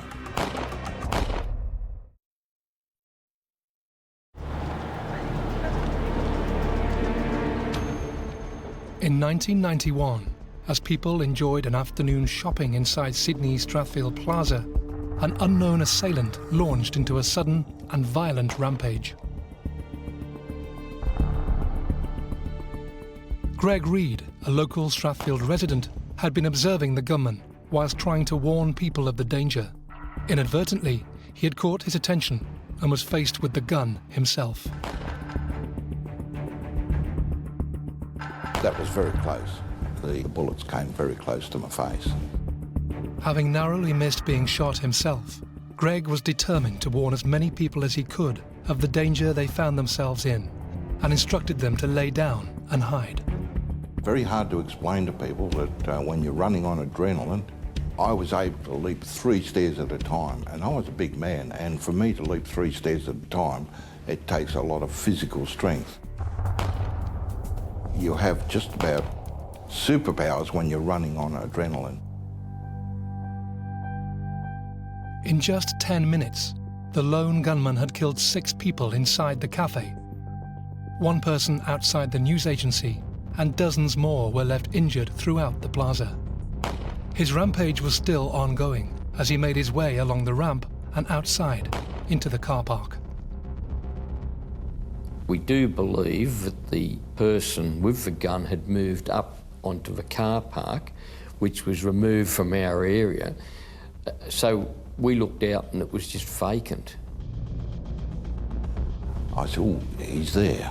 And so I went outside and there was a young couple there. And I said, look, hit the deck, there's a gunman behind me and he's killing everybody. There was a lot of people still driving their cars around because they could hear the shots, but they didn't know what was going on. So I went around to each car and got everybody to stop what they're doing, just lay down flat in the car seat.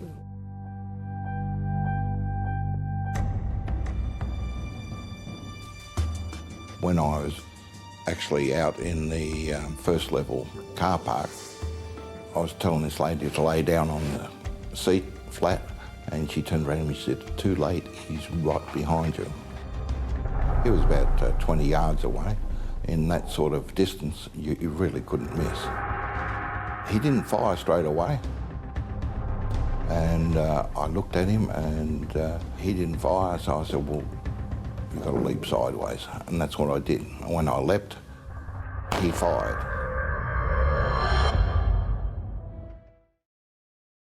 Greg Reed's courageous efforts caught him in the gunman's path once again. Instinctively leaping to what he hoped was safety, the bullets tore through the air as he hit the ground. And that's why I got shot in the feet, because he caught me going through the air.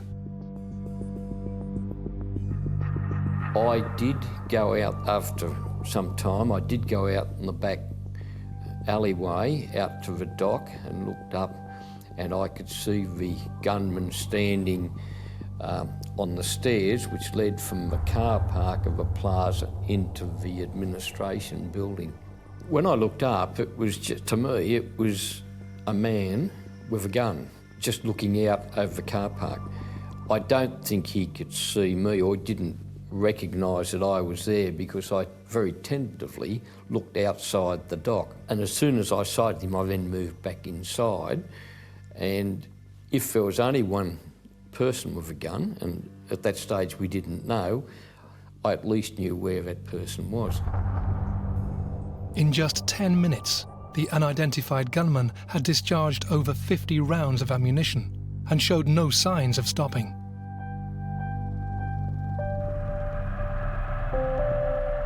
I wasn't aware that I'd been shot, and there was no blood coming from anywhere out of my body or anything like that.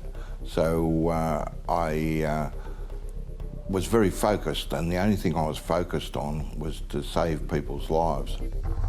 Being that focused, I thought the only thing that I can do is use my car to try and run the gunman down.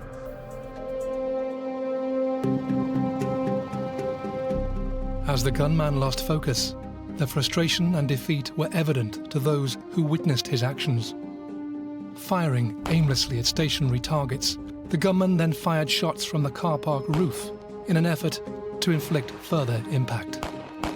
I've no doubt that he wanted to kill a lot of people, but it's a lot harder to hit targets than you think, particularly with the emotion that went along with it. There was a whole lot of more shots that were fired. He fired some in the direction of Strathfield Station, and then he went over to the employment service, and he tried to shoot the lockout on a set of aluminium doors. And of course, you know, he obviously didn't understand that where the locking mechanism were. Really very amateurish. He displayed that, one by not being able to shoot me at a very short distance for a start. The other part was the way he was doing it. It wasn't the way people do it in real life. I imagine he was just forming that idea as he went along. He was running out of steam. Let's say he was running down, that he'd done what he intended to do, and this was like an aftermath and a winding up. The gunman's next move would horrify everybody nearby, as he set his sights on an unsuspecting woman driving her car. He'd actually kidnapped another person and got her to drive the car, and she was driving down the ramp.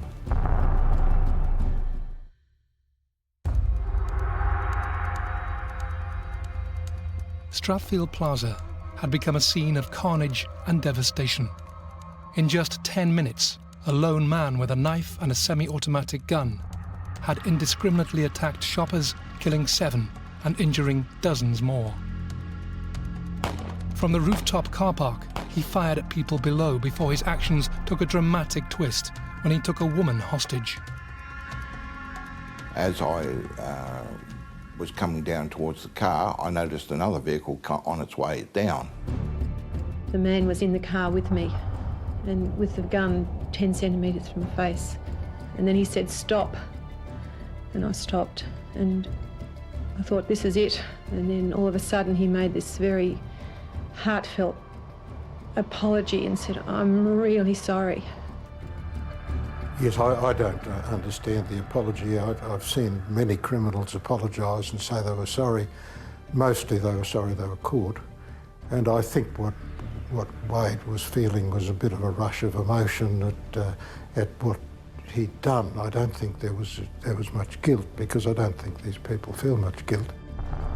After a terrifying few minutes, the gunman unexpectedly changed his mind, apologised and got out of the woman's car. He sort of kept walking over towards the other cars, and I had a single shot.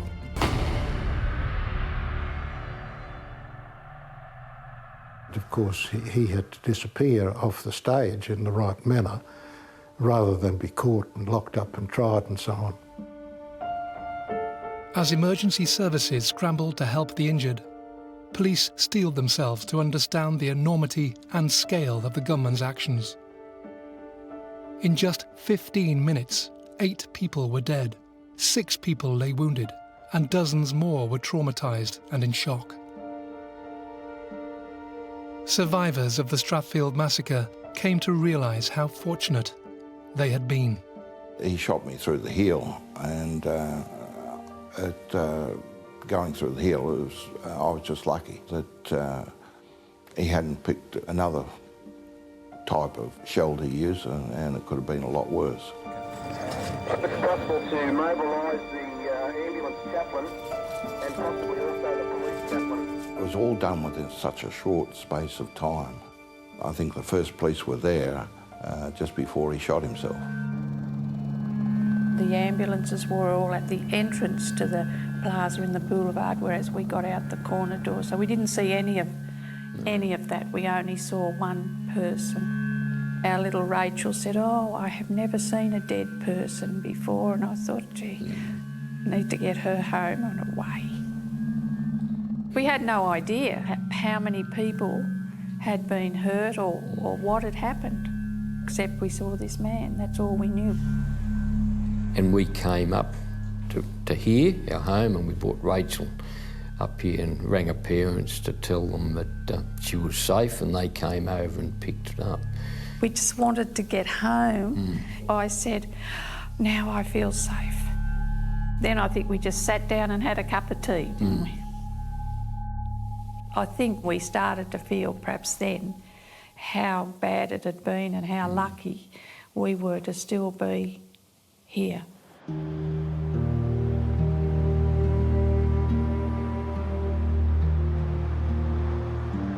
As police and media descended on the plaza, for those involved, the shock had started to set in. It just shifts the whole of society, I feel, and it definitely shifted the Strathfield community to a point where the community bonded. Everybody was still in shock. When something like this happens in a community, nearly everyone is touched in some way, to one degree or another. It wasn't just the children who had fears, it was the teachers. It was the whole Strathfield community and extended community that really did pull together. We all had businesses there. It was our livelihood. We wanted everything to go back to what we were used to before the event happened. There were a lot of people who would never come back there again, and I've heard people say even now they never went back there again. That's the scary thing that I thought, that we all thought, you know, where are we safe? If we're not safe in Woolies doing our shopping on a Saturday morning, where can we be safe? Within just 10 short minutes, 7 people's lives had been cut short before the killer turned the gun on himself. 15-year-old Roberta Armstrong, 61-year-old Joyce Nixon, 36-year-old Patricia Rowe, 51-year-old George Mavris, 47-year-old Carol Dickinson, 17-year-old Rachel Milburn, and 51-year-old Robertson Can Hock Voon. 2 of the Strathfield Massacre victims killed in the cafe came from Sussex Inlet, a small coastal town south of Sydney.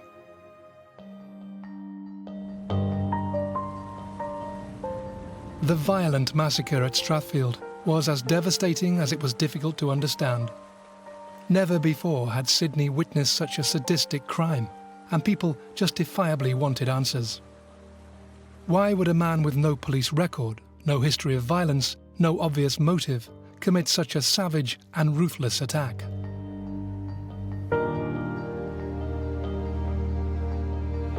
I can't say why a man would do that, and we'll never know.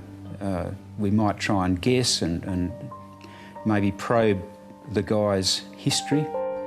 This sort of stuff just takes us by surprise. And why did he do what he did? We didn't know, and yet it happened.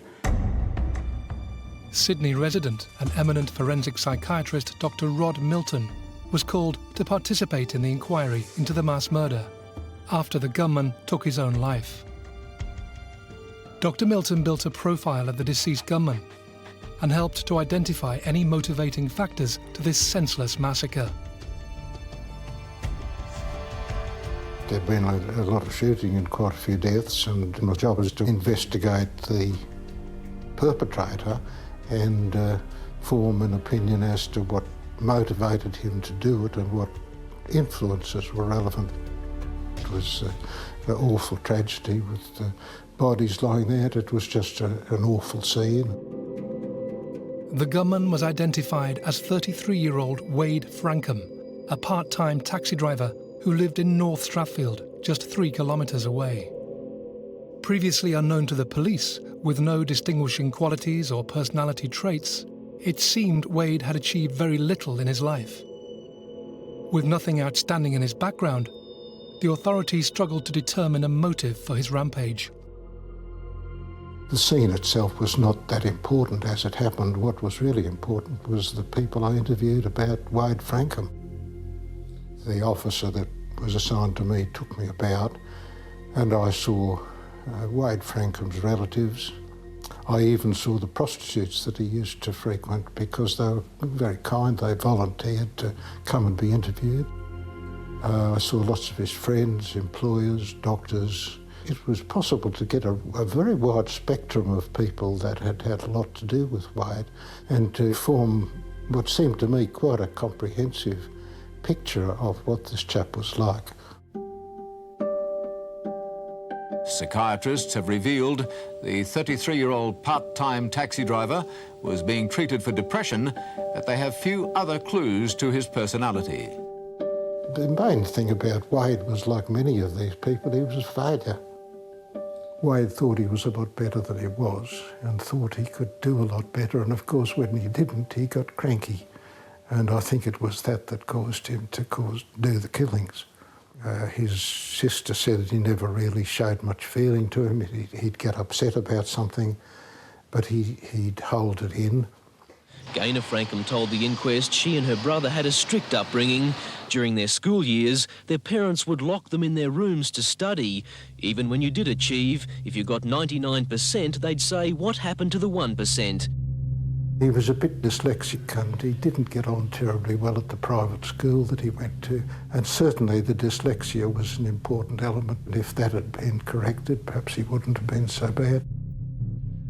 As Dr. Milton built the profile, he sensed Wade's upbringing and parents' behaviour could have had a decisive impact in shaping him into the man he became.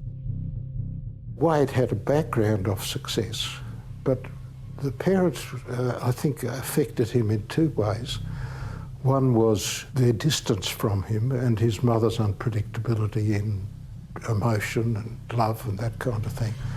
There was this wretched business with his mother being unpredictable and given to rages and drinking more than she should have done and smoking a lot. And the father, I think, not being able to cope with this, being a bit distant from it. The other was that they regarded him too highly and that he then thought he was capable of much more than he was.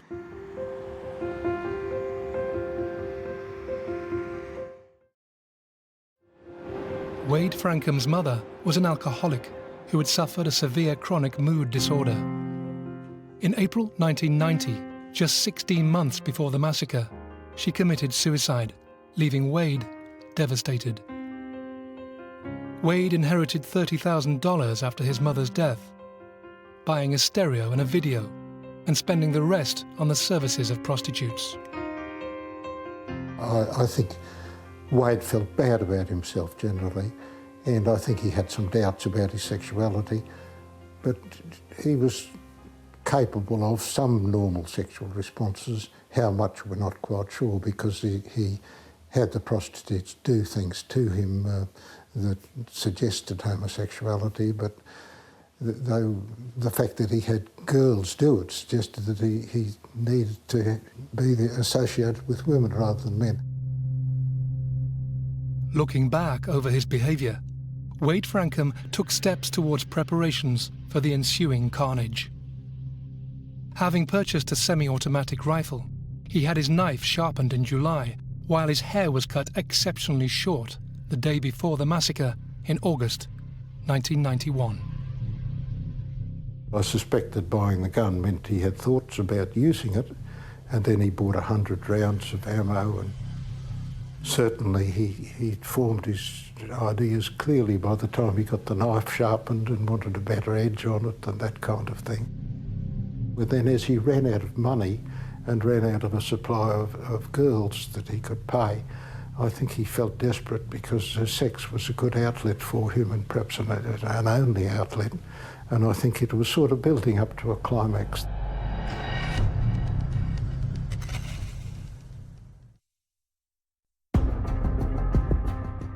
In 1991, 33-year-old Wade Frankham spent just 10 minutes murdering innocent people as they shopped at Strathfield Plaza. Armed with over 100 rounds of ammunition and a knife, he killed 7 people before turning the gun on himself. As the victims were mourned, experts delved into Frankham's past for any clues to his behaviour. After spending his inheritance on prostitutes, things had become desperate for Frankham. As the money ran out, then that's when it would build up to a final, what he would regard as a success. Many of these people do regard the killing as success at the end of a life of failure. That was part of the one successful event in his life. On the morning of the massacre, Wade Frankham caught a train from North Strathfield Station. Here, he chillingly warned the station guard he knew by name to go home.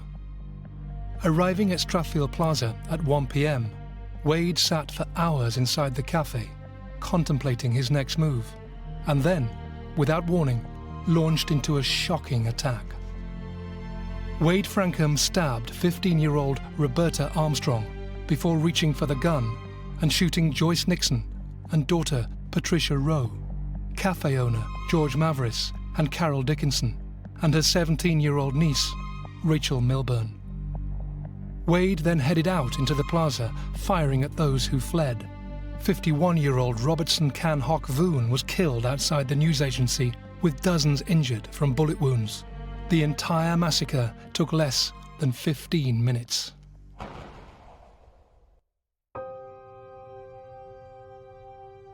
The Strathfield Massacre in 1991 claimed 8 lives and injured scores of innocent people.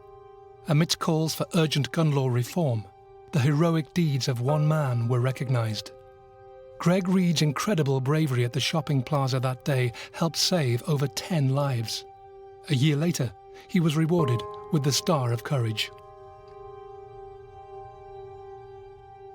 You feel very humble when you're amongst all the other recipients of Australian honours and award system. Yeah. I think it's one of the virtues of humanity that people do these things unthinkingly of the consequences, but to help their fellow person. It makes you proud. It makes you proud to be an Australian.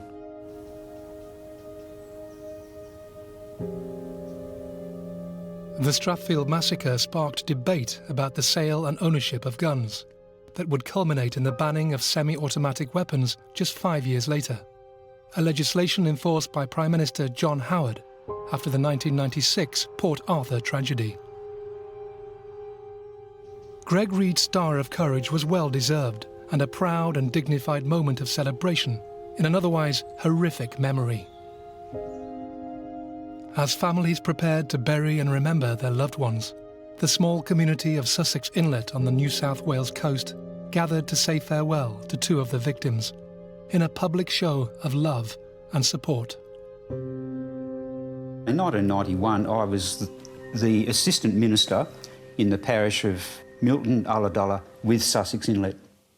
And I can say it was quite daunting to be responsible for the funeral service for Joyce and Patricia. I've not done anything in front of that many people before. There was roughly 1,000, they tell me. I think there were 600 inside the building, another, 400 outside that couldn't fit in. The community is a bit like a bit of an extended family. They're not related, but they're related by friendship. Despite surviving the tragic events, Greg Reed suffered personally from what he had experienced. And what I found is I suffered post-traumatic stress from it, and to get relief it takes a long time, and it's not something you get over in 5 minutes.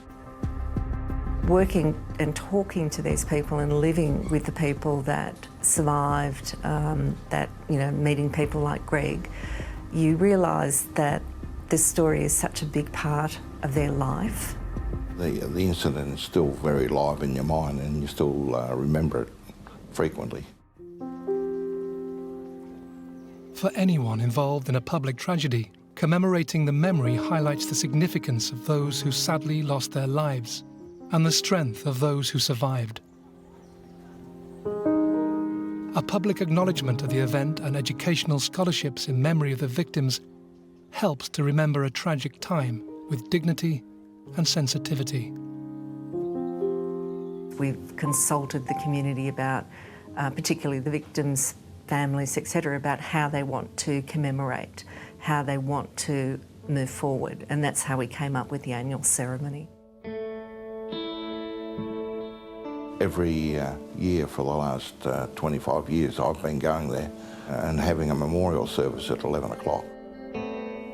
The problem is on August the 17th every year I feel really unusual feelings on that day. Something like this shouldn't be forgotten, and we shouldn't sweep things under the carpet and say they didn't happen. During the ceremony I just cried.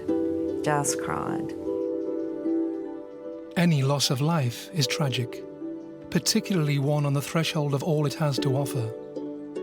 Wade Frankham's first victim that fateful day was also the youngest.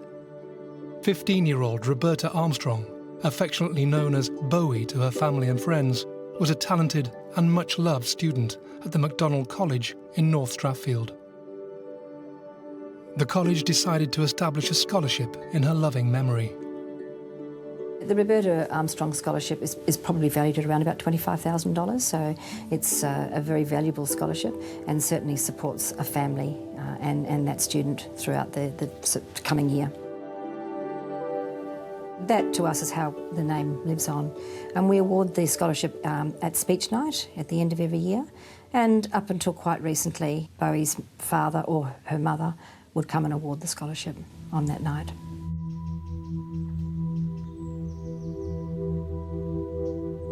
Over 20 years after the tragedy, Roberta and all the victims will never be forgotten, and the community of Strathfield has endeavoured to work hard to move forward and rebuild. We just carried on with our life as we were before and said, well, this is what we have to do. We have to do it. I think it's important for us to remember that something has happened in the community, but we've actually got over that hurdle and we've rebuilt ourselves. I think we're both fairly optimistic people, and I often say that I'm more concerned about tomorrow rather than what happened yesterday. We can't do anything about that. Let's move on. Personally, for myself, I've always found that talking about the Strathfield Massacre in 1991 is a way of me being able to come to terms with being involved in the massacre and being able to convince other people also to have a better society for all of us.